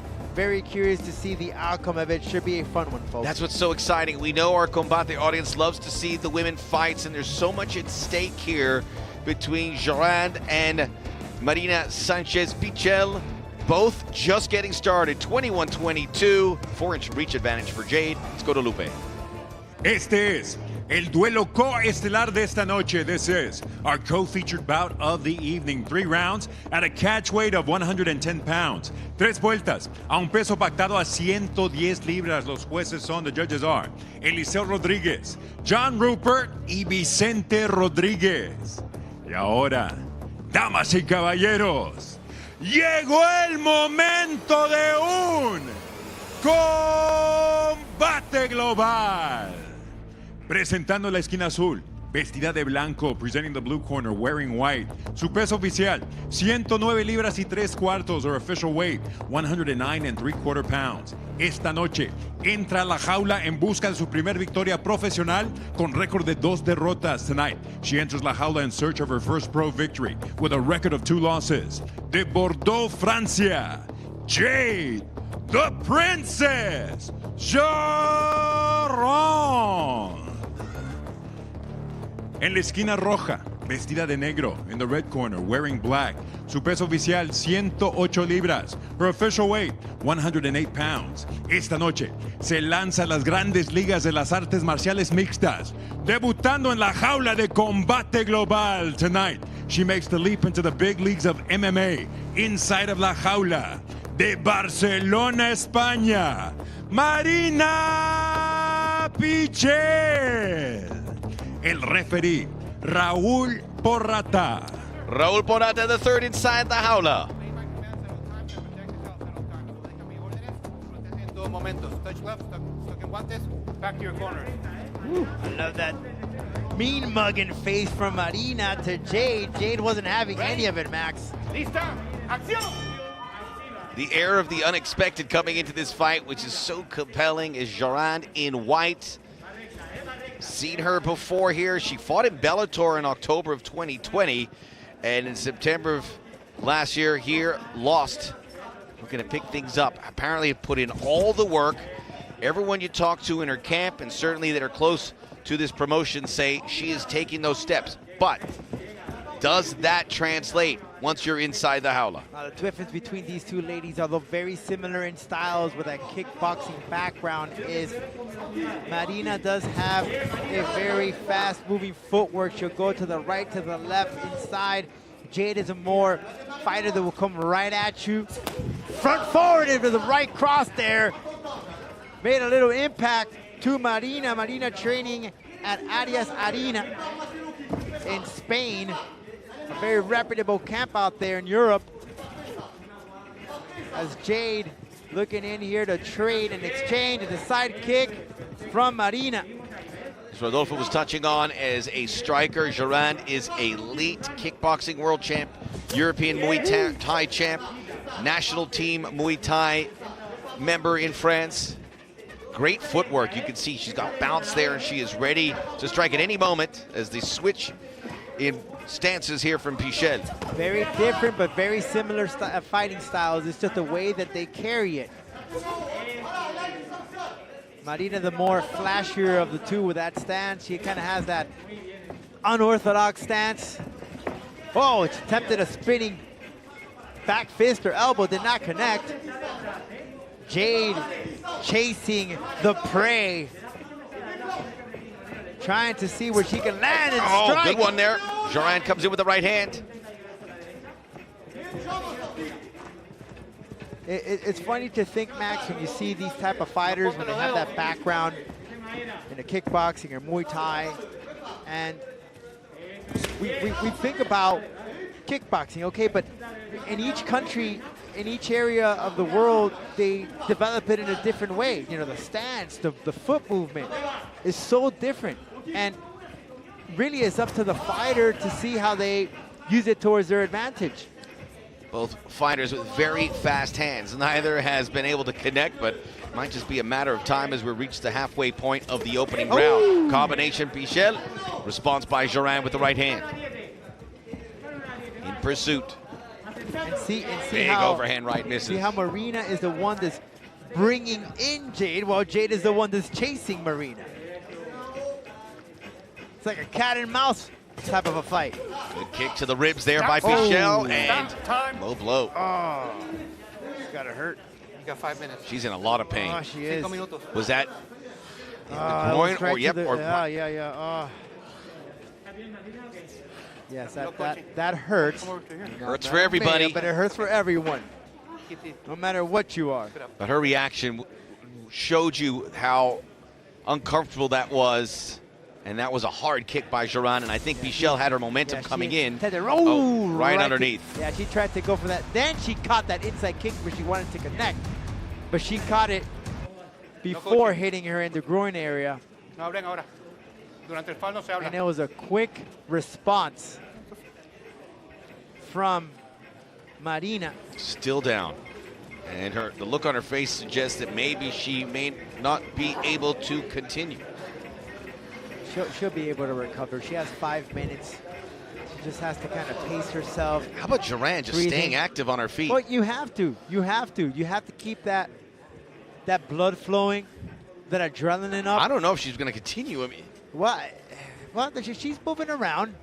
She just have to be. She does have those 5 minutes. 5 minutes is a long time, Max. That's a full round. That's enough for you to recover. It goes a couple of fights back. Can't remember. I think it was from Aruba, the man that got kicked in the groin area. He was out, but he has. I remember. Yeah, he had a lot She's of. She's going to go, but if something gets hit, something gets injured. Gene Mark. No, Wait more. Look it up right now for you. I'm glad your memory is as shoddy as mine, Rodolfo. I don't know. She's really. She said yes, but. You don't fake that. That is legit agony. Jean-Marc Howell. Jean-Marc Howell. Jean-Marc Howell. Merci. You got to learn from Lupe, yes, who can really deliver the French pronunciation. I'll get on my Rosetta Stone, perfect those things. Okay, time in. Ready? Acción!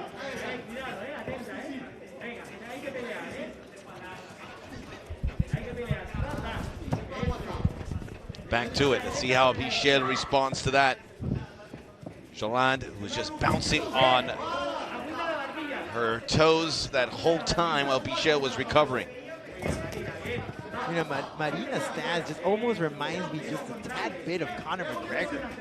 You see how she extends the left arm, moves around. Unorthodox for sure. Very unorthodox. Flash. See how she puts her chin out so she could bring in Jade to hit me. It's interesting you should say that because Jorand was actually in Dublin, trained at SBG. But you can see the influence Conor McGregor has on so many fighters. And Pichel, something's changed. She's engaged and egging on Jorand here with a minute to go in this first round. A very long round which had a lengthy stoppage. She's calling her in. Jade needs to come, put the pressure on her. That's what's going to stop her, Marina from moving around. Great pivot kick there by Pichel, even though it missed. I think it was a message to Jorand about the range that she has. Now, don't be surprised, Max. Jade did say that she's been working on that ground game. Nice, two good right hands. Pichel stopped. She had to shift where she was hit earlier. So that's still bothering her. She attempted a Superman punch that was nowhere. She's still grabbing. Yeah, she's grabbing that groin she's area. In pain. There's something that's not right there, whether it's pain, whether it's discomfort. She's not recovered from it. Jade connected with another right hook to Marina. Let me just say, whether you're a man or a woman, it's a very delicate, fragile part of your body. You can't mess around with it. You take a hit square like that as we reach the end of the first round. Yeah, she's still grabbing on. Yeah, it's bothering her. I don't think it's going to go away anytime. She goes to her knees. So we'll keep tabs of this because she may not be able to continue.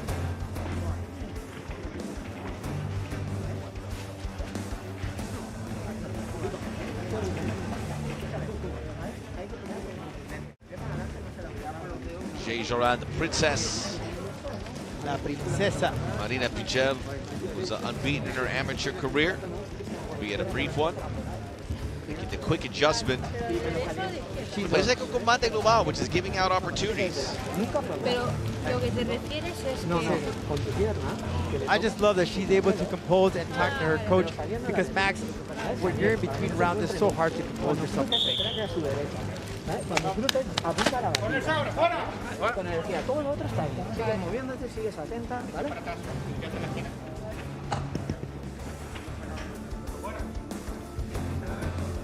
We're back. We're going to show the big moment, and Pichel grabbing her groin area after being hit. There was a flush right hand and then a glancing one from Jorand.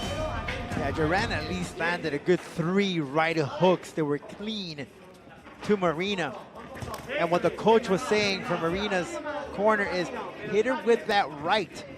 Now, why is that? Well, because you're going to stop her from coming in with those hooks. And Jade has caught on to her. She understands that Marina keeps switching those stance. And that's the way to cut her off, the flipping around from the left to the right stance. And pressure her in. A first round that was very difficult to call because you had the stoppage. Before, Jorand was the better fighter. Afterwards, Pichel seemed to be.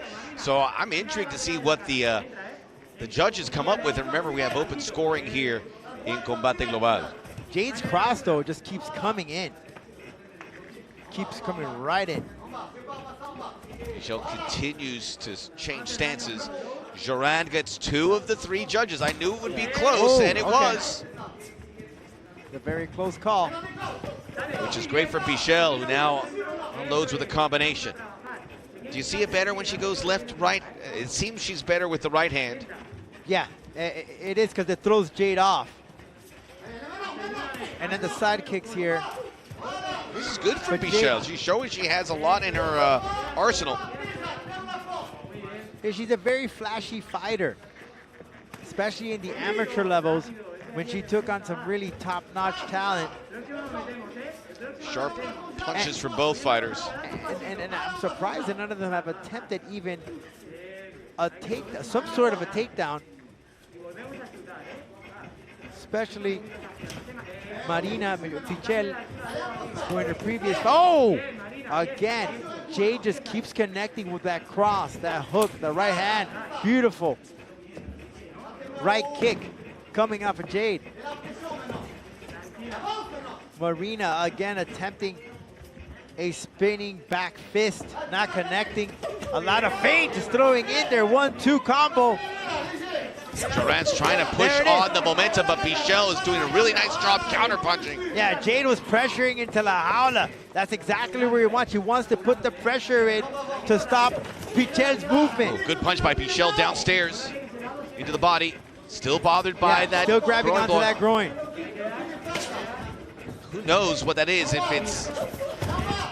She may If there's a grab. protective guard that's not sitting right, but it's really bothering her. And it's an unfortunate development here in what's looking to be a really well matched up fight. You know what I love about Jade's right hook is that turn, and you'll see it. As soon as she lands that right hook, she'll turn that just to land just right straight through knuckles. A little question mark kick. It's Pichel. Every strike comes with some discomfort. Jorand may have to take advantage of it. It is plain to see. Little Some elbow shoulder down, barge. shoulder, but yep. Jorand in close quarters. First time we've really seen her like this. Let's be careful. First time we see some clinch work, right? Yeah, we have not seen any of it. It's just been straight stand-up kickboxing. Oh, what an elbow from Jade. In and out. Not wasting any time. The opportunity was there. She'll take it.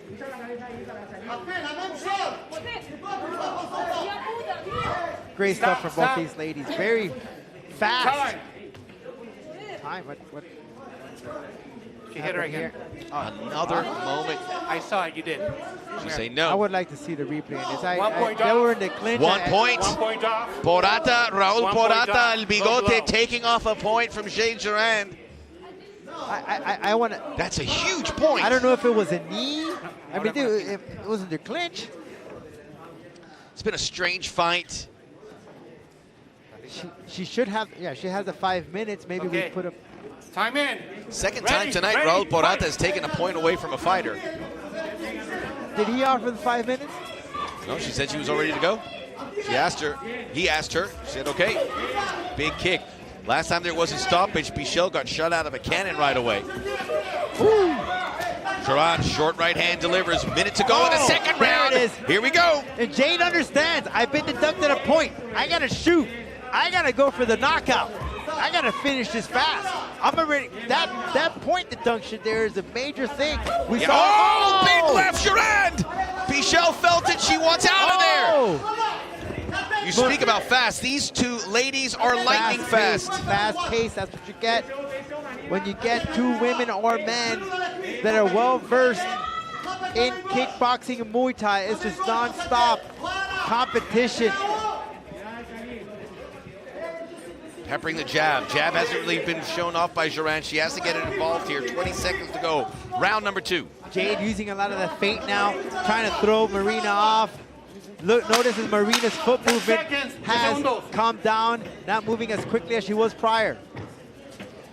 We're going to go to a third round. The question is, how do we score round number 2?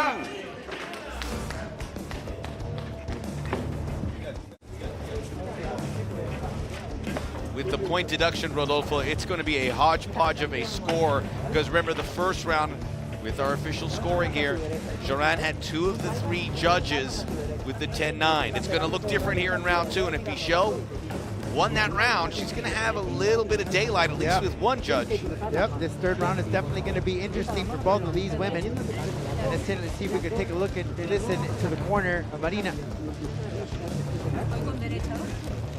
Keep hitting him with the right.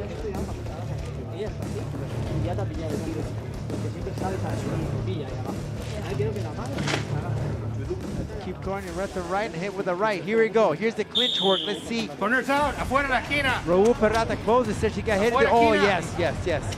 Ah. Echa para atrás. Echa para atrás. Good eye from Raul Perrata. Ready? It was clearly Lista. a nasty Acción. knee to the groin area. After what happened in the first round, there is no margin for error, and Jorand has to be careful. She wasn't. She's going to pay a heavy price. Now we await the official scoring.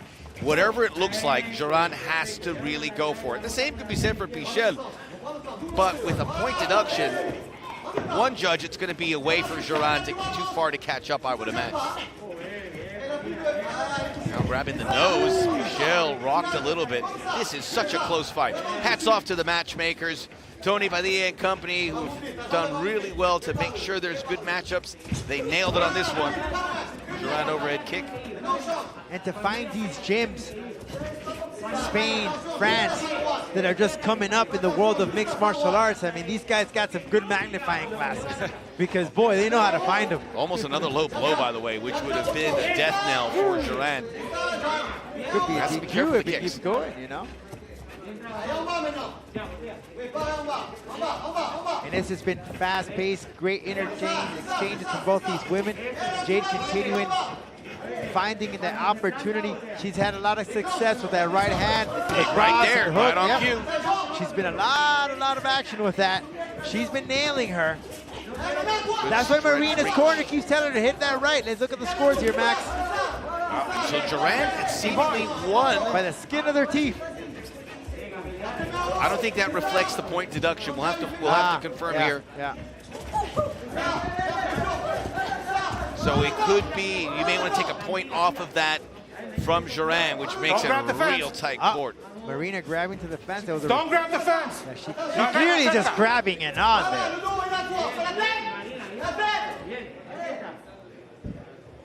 Clearly.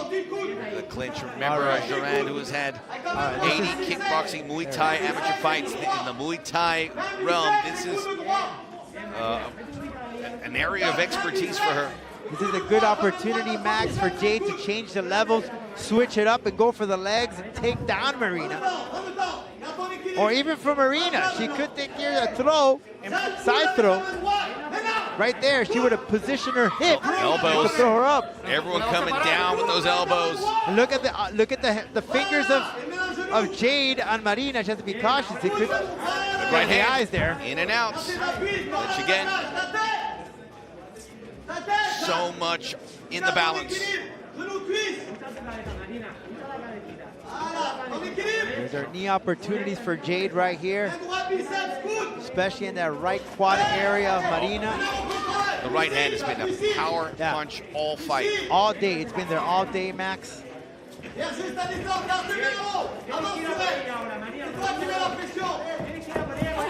Fast-paced action from both these women. It's a European battle. Oh!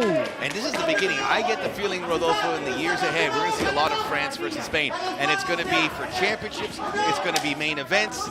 These two countries are growing by leaps and bounds. We saw it with TINO Gilaranz. Just knowing these countries, knowing and the Irish makeup. too. The Irish too, but Spain and France, when it comes to sports, they are the best.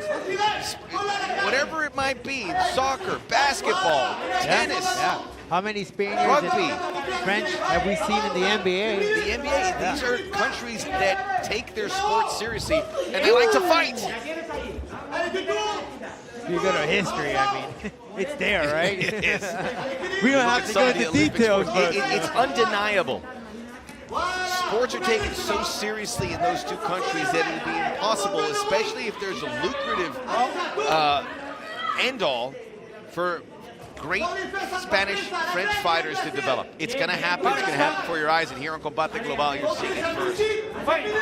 And just go back to December, Copa Combate. We had a Frenchman, we had Spaniards, we had Irishmen that competed. In fact, the finals of Copa Combate was a Spaniard versus an Irishman. Malambo and Cordero. We look forward to seeing both those gentlemen again inside the jaula. 30 seconds to go. 30 seconds to possibly win this fight. Big knee. Two knees! Jorand drops Pichel! She gets a third mounting and guillotine. It's in. It's in. She has to pop up her hips to really put pressure in it, Max. 15 seconds, got to get that arm. But she didn't have that tight. But those two knees may have swung things in her favor. It was the biggest power strike in this third round. No head positioning from Pichel. Fantastic action. And Pichel drops the agony that she had to deal with from the first round. Hope she's okay, just don't know. We'll get the official decision next.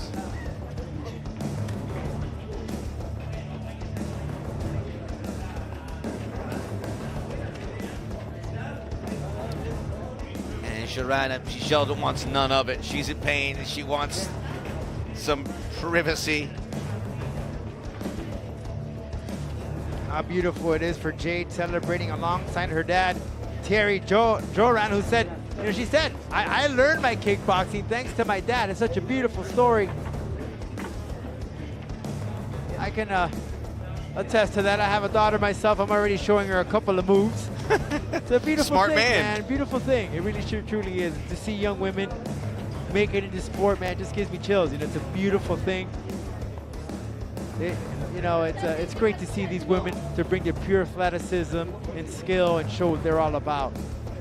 As we see the replay here, great knee to the midsection that brought down the Spaniard. Let's take a look here from the referee cam. Beautifully executed. It's a knee. Oh Lord, straight to the floor. Jade Jorand, great work. Of course, she had that point deducted due to the incidental shot to the groin area. But it seems to be the way, and again, it all depends on the judges, but it seems like Jade will get her first victory inside La Jaula. Max, the hef is inside. You know what that means. He enjoyed it. I know we did as well.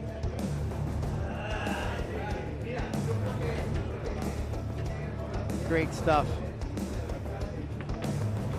And great debut for Marina. We can't take anything away from her. She came in, showed her athleticism. We don't know how much of an impact had on that groin shot, had on Marina as far as movement. You can see she's kind of bending her back. This is going to be razor thin in the judges. Let's get the official decision to Lupe Contreras, co-main event.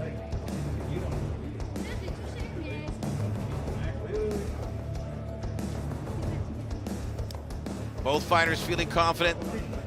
Raul Porata, which arm will he raise? To Lupe. Damas y caballeros, después de 3 vueltas, el juez Vicente Rodríguez anotó 28-28, un empate after 3 rounds. Judge Vicente Rodríguez scores it 28-28, a draw. That's the point Superado deduction right there, por huh? los jueces Eliseo Rodríguez y John Rupert, que entregan tarjetas idénticas de 29-27. Overruled by judges Eliseo Rodríguez and John Rupert, that turn in identical scores of 29-27 in favor of the winner by way of majority decision a favor de la vencedora por decisión mayoritaria. The Princess, Jade Jorand. Oh, You know that heart dropped. there. You know that heart dropped a little bit. That's a point deduction is just seismic in this, but she overcame it. And after a disappointing start to her MMA career, a sweet victory, which she feels could maybe change their trajectory. I know Campbell has big plans for Jade. What's not to like? She's an absolute delight. She's more than a pretty face, Max. She can bring inside La Jaula, go toe-to-toe with any opponent. It's been an amazing night, but we're not done. We're not done. Main event time. Arturo Macaco Vergara taking on the champ at 135. David, the Black Spartan, Martinez. This is gonna be good. Don't go anywhere. Combate Global on Paramount Plus. Plus, a worldwide audience tuning in.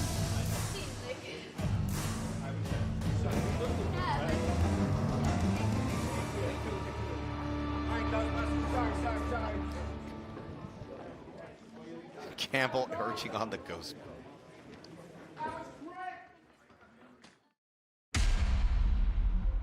Yo empecé con karate. Mis papás son maestros de karate, entonces desde pequeños nos inculcaron este arte marcial. El kickboxing lo hemos hecho a partir de los 12 años. Después del kickboxing nos pasamos a las artes marciales mixtas. Yo peleo por mi equipo que es Bone Breakers, mi país que es México y mi familia que son todos los que me acompañan. Aparte de pelear, estoy terminando la carrera de medicina, ya nada me falta el servicio social, pero todavía no laboro como médico. The Black Spartan, Yo soy un peleador que me gusta entrar a la jaula, me divierte mucho. Yo creo que soy el peleador de estilo mexicano. Martinez. Entreno muy fuerte para pegar más duro, para tener una lucha más dura, para tener unas mejores técnicas, para ser mejor. Pienso en mis peleas, me gusta pensar qué voy a hacer antes de subir a la jaula. Me siento increíblemente fuerte, me siento increíblemente preparado y todo esto ha sido gracias a esta motivación que me dio ganar el título. Puro DF, the Black Spartan. And now the main event. It was supposed to be Franz Lambo. He withdrew due to injury. They found an opponent, a real good one, Arturo Vergara, as he will face the bantamweight champion, David the Black Spartan Martinez. The title will not be on the line. Let's meet the chileno. Hace muchos años, 9 años, empecé con un grupo de amigos. Mi mente cambió cuando empecé a entrenar MMA y me dije, en verdad, yo creo que puedo hacer lo que yo quiera. Lo que hace que los peleadores de mi país se destaquen es que sabemos que venimos de abajo, entonces generalmente siempre son peleadores todos aguerridos y yo no he visto ningún chileno en verdad que en ningún espectáculo no dé una guerra. Más que representar a Chile como en sí, en verdad representa a toda esa gente que viene de los barrios bajos y demostrarle que en verdad que si tú quieres hacer algo, que puedes hacerlo. Lo que me caracteriza como peleador, en verdad esto. Tengo la capacidad de adaptarme a lo que sea. Estoy más que preparado, en verdad. Siempre he soñado así como algún día van a llamar y tengo que estar listo, porque las ocasiones perfectas no existen. Que esté listo, en verdad, que viene su peor pesadilla en camino.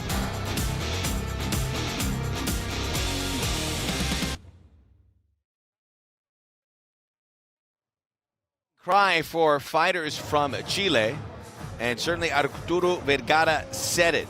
When you are a Chilean fighter, they always use the expression los de abajo, those from below. Which you look at Chile, it's the bottom of the globe. It's the south of our planet. And there is a lot of pride about that because it's always going up. And that's where Arturo Vergara wants to go. He got the call just days ago. He was not supposed to walk in here. It was supposed to be Franz Lambo going up against David Martinez for his title. However, Arturo understands what this chance is for him to put Chile on the map. We've seen a lot of Chileans coming in here, making headlines. He just came off a fresh victory, 9-second flying knee. Can he do that? I don't know. We're about to find out. He has a tough task in front of him. One of the elite fighters in Combate Global, David Martinez. Yo empecé con karate. Mis papás son maestros de karate, entonces desde pequeños nos inculcaron este arte marcial. El kickboxing lo hemos hecho a partir de los 12 años. Después del kickboxing nos pasamos a las artes marciales mixtas. Yo peleo por mi equipo que es Bone Breakers, mi país que es México y mi familia que son todos los que me acompañan. Aparte de pelear, estoy terminando la carrera de medicina, ya nada me falta el servicio social, pero todavía no laboro como médico. The Black Spartan.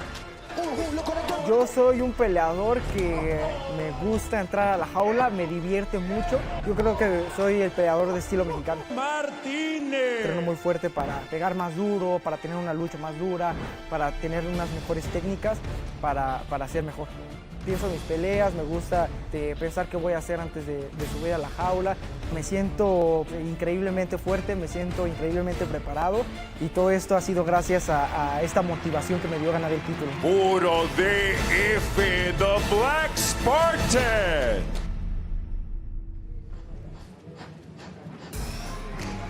David Martinez from an incredible fighting family. He said about his parents teaching karate, his sister, Super Melly, an elite fighter here with Combate as well.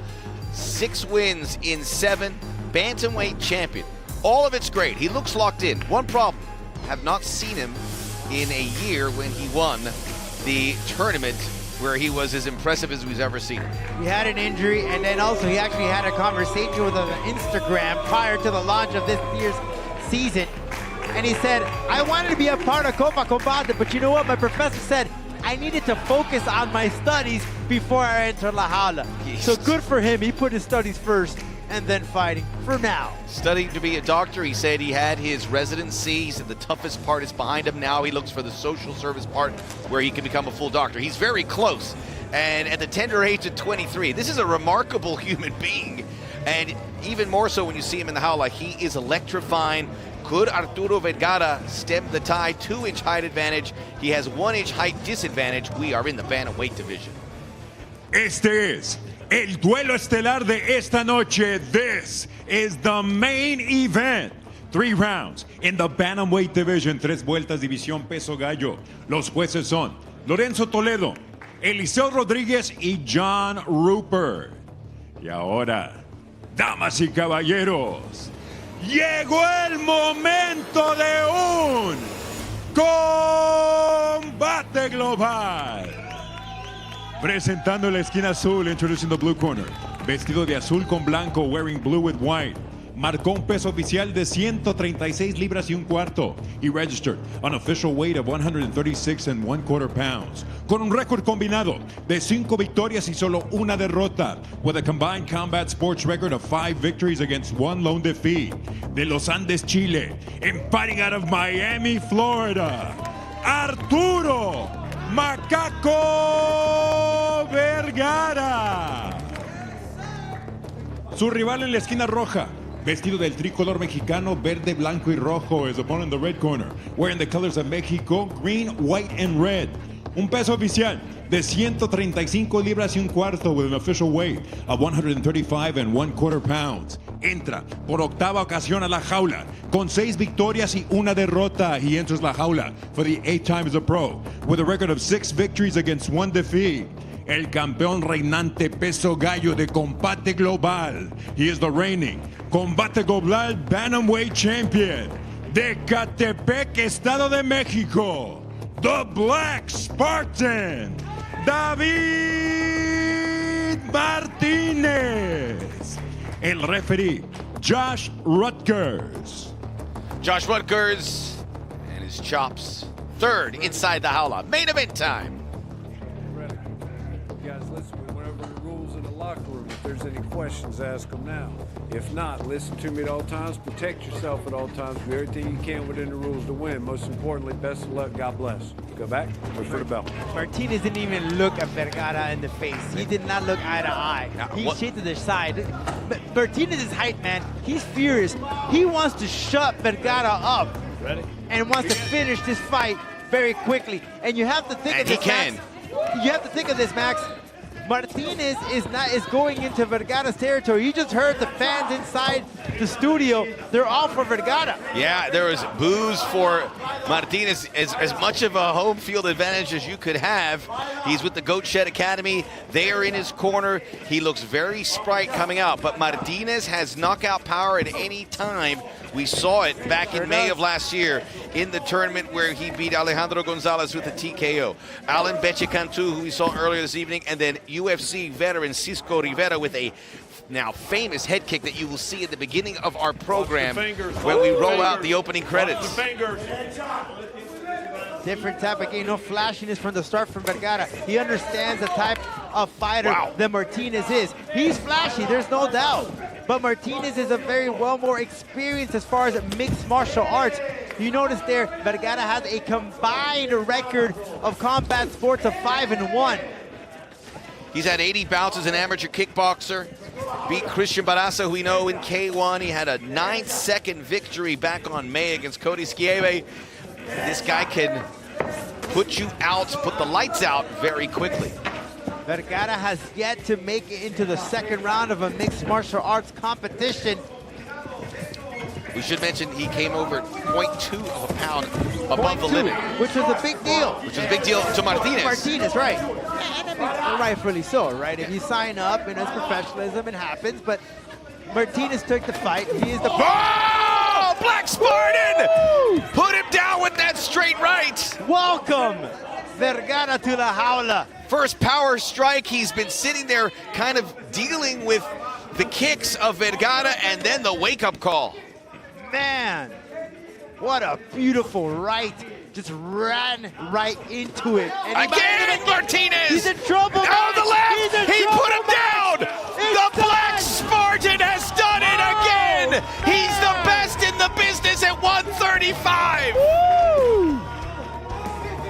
talked to Campbell, and he said, I don't know, he's a champ. He just proved it to you right there. Why he's a champ. He is a special fighter, señores y señoras. Vergara's walking out of the jaula. Walked straight one out, which goes to show you all that talk, all that smack means nothing when showtime comes. Look at Martinez, walking very confident. He put all that social media talk to rest, knocking out his opponent. He went out of the frying pan with Malambo into the fire with Vergara, but it doesn't matter. He's still the man. Wow. Wow. We keep saying these cards are good, and I go, they're going to have a bad one. We're going to have a bad one. This may have been the best one we've had. When you think about what we just saw this man do in Dino Gilaranz and the incredible Jade Jorand performance, but this is next level. Vergara doing the right thing, coming out, and I want to see. Vergara looked really good until he didn't. Sure, I mean, it's not over for Vergara, right? I mean, he's still in his infancy in the mixed martial arts world. He still has much to prove to himself. But Martinez is just a solid fighter, and he proved it to you tonight. He's a star. We've seen enough. And a year between fights to be that sharp.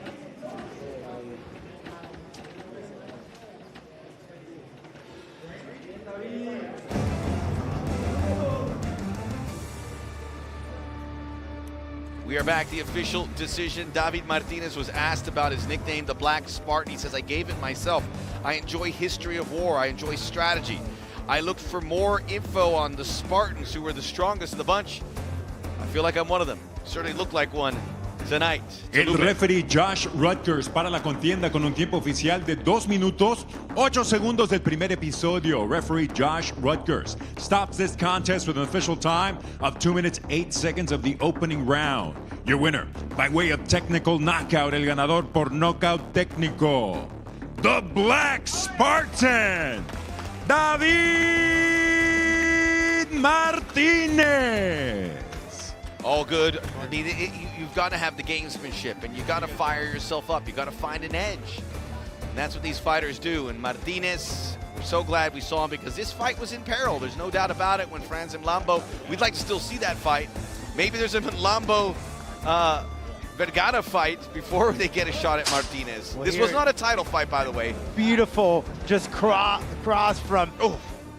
A right hook from Martinez that shook Vergara, and then just follow up flurry of punches, just finishing him off. Rutger had seen enough. He stopped this fight. Vergara was just pulled fast paced like a freight train.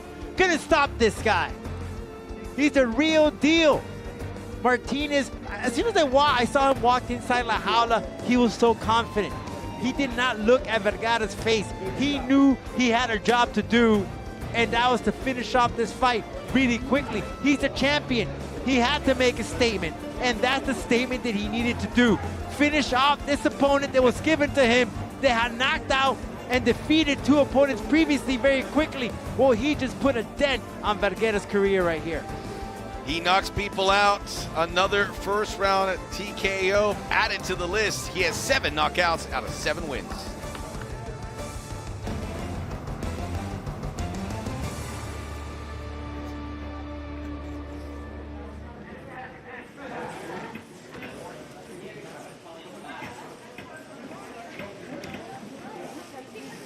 Talk amongst yourselves, decompress. As David Martinez, there's something about a fighter who you build up and you sell as a main event, and then he delivers in a way like that. That last right hand, I mean, those fists are legit weapons. I mean, he has been throwing punches his entire life, and if he catches you on the chin, not many fighters want to get any of that smoke. Vergara did. Looked good for a minute or so, and then he succumbed. Great stuff. It just proves to you Martinez is the real deal. And I want to see that fight between him and Franz Malambo. It's going to be so much fun. Such an amazing division. We'll see it continue to grow.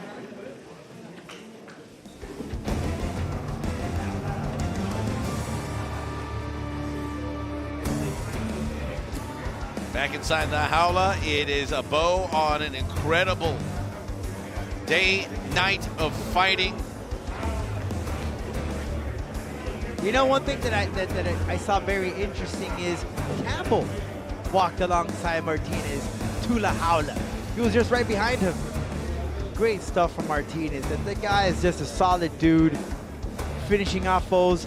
And listen, his only loss was back in April Hard to imagine last that. year. Hard And it to was a split imagine, decision. But it's hard to imagine that happened. He And just wasn't on his game there. That's the only reason. Right. And literally to today, 1 year ago, is when he won the Bantamweight championship in that tournament. He made up for it. Okay, I lost that split decision. Let me prove to you what I'm worth. He got in the tournament and defeated some game opponents, knocking out Francisco, who has been in the game. This is a veteran in the sport of mixed martial arts, knocking him out in highlight reel fashion. Unbelievable stuff, and now we anticipate what is next. Hopefully not another year between fights. Certainly not going to be it. This is going to be David Martinez's year. He's going to be a doctor, and he is a champion here in Combate.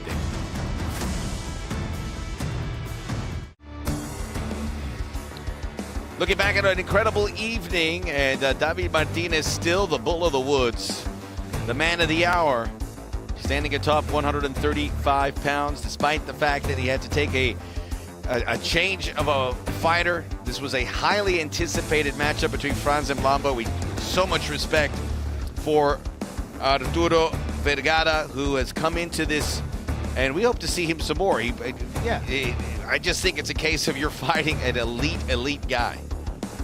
He was fed to the wolves. I mean, let's face it, Martinez is that good. We saw it here tonight. You give me anyone, and I'll show you how good I am. Vergara, he's just in his infancy as a mixed martial artist. He has a long, storied background in kickboxing. There's no doubt about that. In fact, he even defeated Chris Barraza, who's competed here several times in Combate Global. He defeated him in K1 boxing. But great stuff. I'm sure we'll see Vergara very soon here in La Jaula as we go and take a look at some of the previous bouts that took place earlier on today, Max. Tino Gilaranz, maybe the most impressive as David Martinez was. Tino Gilaranz may have been even more so. He trapped Chris Boaso, and then he hurt him bad. Right from the start, Tino, he saw a lot of footage. He saw footage from what occurred previous fight. Chris Boaso, who got caught in a guillotine choke. This time around, though, it was a different result as Tino ended up winning by a flurry of punches and elbows. As you take a look at the referee cam in this position, Boaso just could not get away from this position. He was trapped like a Venus flytrap trapping a fly. He just could not get away from this position. The Spaniard getting his first victory inside La Jaula of Combate Global. Right now, this man is all smiles. And surely Spain as well. Super impressive performance by a fighter that had to really challenge himself. He took some shots, he went down, he took some losses, and now he gets the most impressive win of his very young MMA career, and we look forward to seeing him again in that featherweight division. Like Bantamweight, it is stacked at 145 pounds.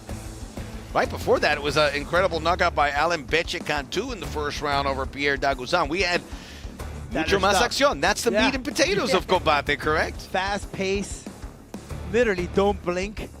As you take a look at the stats that took place earlier on. Boaso never got off the tarmac. Yeah, you know, this is when you just have to look back, take a look at the book, and see where you can make some fixes in your holes and in your gaps, and straighten it out. Fix it, work on it.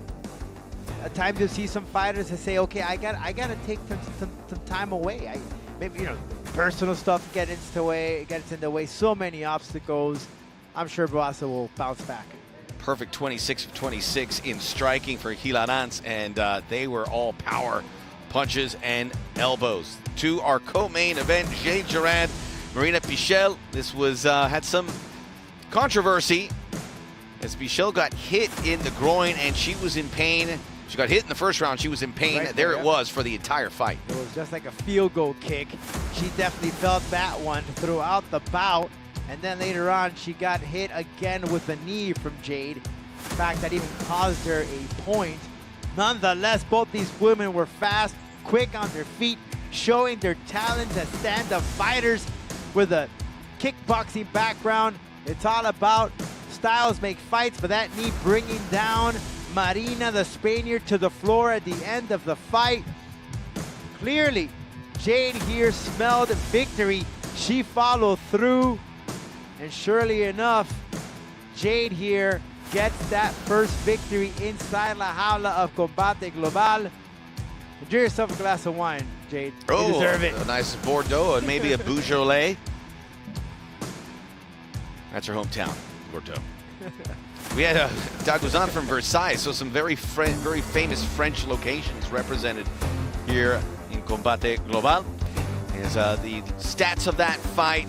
This one went 3 hard rounds. It was super close, a point deduction for Jorand. She had to sweat it out. There was one judge who had it tied, and then she had the edge 29-27 on the other 2 scorecards. Sanchez, it was just her professional debut, so I'm sure we'll see her very soon here inside Combate Global. Great footwork, great stance, very unorthodox, fun fighter to watch. The main event, unforgettable. Arturo Vergara coming in. The crowd jeering David Martinez. Vergara with the early pressure, and then he didn't have it. That was the first big right hand. And then the second time around, Martinez with just a power snap combination, and it was over. When you talk a lot of smack, you gotta back it up, but it's not with your mouth, it's with your fists and your feet and your skills inside La Jaula. Martinez did not let that get to his head as he put a stop to Vergara very quickly in the first round with that beautiful right hook that took down Vergara the first time around, and they just followed up with a flurry of punches. Martinez, right from the get-go, he knew he had this fight won. He was focused, confident that he was going to come out victorious tonight. He is such a well-versed fighter. He can beat you so many ways. He looks like a great boxer. He'll finish you that way. We saw him beat Cisco Rivera with the kick. Uppercuts too. 7 wins, 7 knockouts. Has some submission game, but we haven't seen it yet because he doesn't let the fight get to that point. Really an elite talent, a superstar here, right at the top of the class at Combate Global, who could win anywhere. That's how good the Black Spartan is. We're going to hear from David Martinez. We heard from him earlier. A lot on his plate. We'll see what he had to say after the fight. And we will wrap things up here on a very special Sunday. What they call in the business. Muchas gracias. Me siento muy bien. Me siento pues muy feliz ahorita de volver a pelear. Ya tenía un ratito que no peleaba para la empresa. Y aquí estamos de vuelta y vamos a seguirle dando muy fuerte. And I'm going to keep going hard. As we wait here, and we're translation on the spot, ladies and gentlemen, impromptu. So you're putting yourself over there, Rodolfo. Hey. Good stuff. We don't know the questions. Well, we don't know the questions, so we're translating on the spot here. So you could just bear with us. It's a long question. Yeah. Muchas gracias. La verdad es que solo estaba siguiendo la estrategia, estaba siguiendo las combinaciones que ya habíamos practicado, y la verdad es muy bueno Arturo. He was good. Vergara was very good. He was hitting me hard with the legs, playing around with the distance. He did a good job. But on my end, I wanted to stick to the strategy and hit him.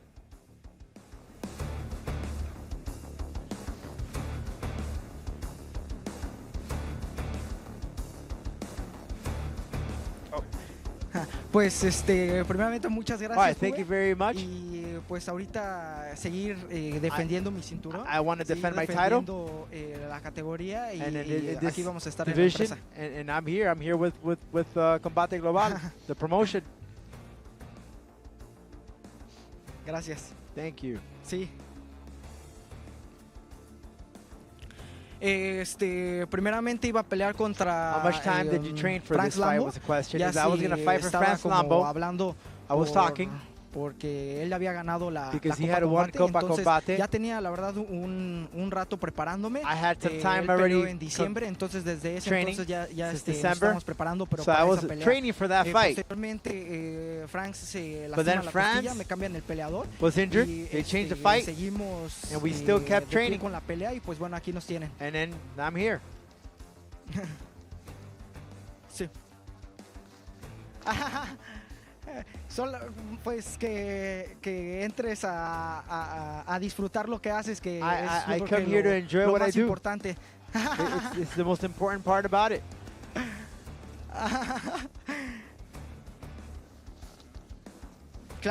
Claro, la preparación, pues en todos los ámbitos, física, the preparation mental, physically, mentally. estratégica, bueno, este es uno de, This yo creo que is- el deporte más This completo is que conozco porque es todas las artes biggest marciales, complete todos los sport of all. deportes y juntos y pues bueno, tienes que estar Because you have to grab fuerte everything en todos together. en todos los ámbitos. In all areas, you have to be well versed.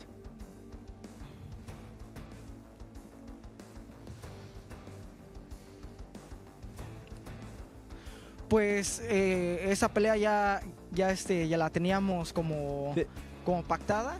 Yo pienso que This sería fight I already had a un buen strategized, rival, a thought of. yo creo que el contendiente My número opponent, uno por, number haber one, ganado la Copa Combate y is pues, Franz es Bambo, un who gran won Copa peleador, Combate. He's a good fighter. tiene muchas armas y He pues has a se lot van of a pelear. arsenal. No, hombre. Enjoying the moment. Probably talking to Pube Alvarado, no? Yeah, sí. sure. 100%. Sí, un compatriota mío. A compatriot, but Excelente peleador el Pube, la verdad es lo que... Oh, he's I knew it. I told you. All right, Pube, who's on the Spanish Trying to put himself over El Pube. Está entrenando con muy buenos peleadores, I've been entonces training here with es well un fighters, peleador good muy fuerte. fighters, good fighters. Gracias. Thank you. Sí, exactamente.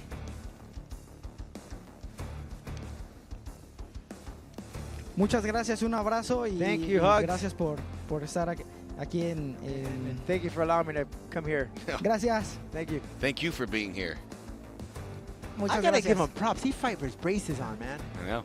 There's a You know, lot going on those with are this guy. expensive if you break those things. It's just a guy who goes to the beat of a different drummer, so different in every way. Remember, he was getting ready for a fight, fractured his hand, so he's had some setbacks. Didn't look like a fighter that was rusty. Didn't look like a fighter who's coming off an injury. Didn't look like a fighter that had to adjust to a new opponent. And he's fresh. You give this guy a fight next week, he'll probably be ready to go. He didn't even have a dent on his face. No. Not even a scratch. Superb talent. Thrilled to have him here at Combate Global and excited to see what comes next for him. We'll have to wait a little bit, but that's certainly in the works. We know the public will want to see him. We do have some fights coming your way over the next 2 Fridays. And let's talk about it. Next Friday. Ooh, I like this main event. I know, because one compatriot, Nicaraguense to another. Nica. Jimmy Morales Chimi Morales, Nicaragua, of course, had home. a great fight against Froggy Estrada. That Him a little short. Great stuff here. He knocked him down a few times. Great fight from Chimmy. And I'll tell you from Nicas, man, we love boxing.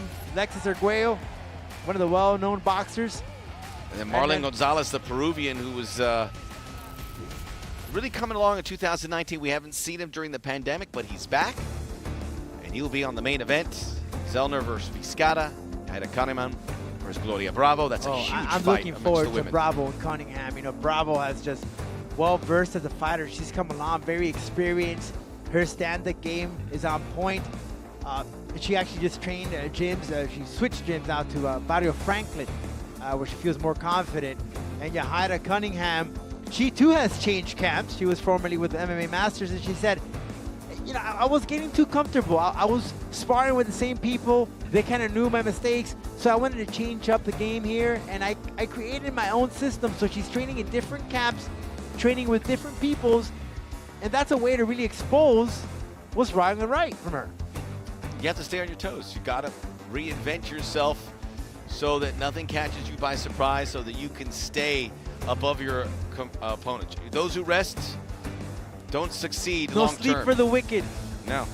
You're turning some phrases. It's a lot of rock music, A man. lot of That's no. from Cold. Wow, this guy. This guy. Well, we got that next Friday. We'll have another card next Friday. And don't take your eyes off of this because everything comes at you fast. Just ask our good friend Arturo Macaco Vergara. I had a lot about that fight I never got to because it ended so quickly. But that's why you have to over prepare. To all these folks out there who want to learn to be in this business, calling sports, you got to over prepare. You don't use it all, that's tough. Put the time in. There's the main event next Friday. versus the Peruvian. Jimmy Morales. Dedico 7, Marlon Gonzalez. Nicaragua contra Peru. You don't get that all the time. So good all in. It was a bloody mess. I'll bring some to the snitches. Dino Gilaranz, not after seeing all that blood, I would have to pass. Jade Jorand gets a big victory, and the Black Spartan victorious in the main event. We are out of time. Hey, thanks for Gabriel Soto for signing the papers and joining us here. The man in charge, Art Izquierdo, Victor Bagué, of course, El Jefe Campbell McLaren, Rodolfo Roman. My name is Max Bretos, and I can say it with conviction this time. Plácido Domingo!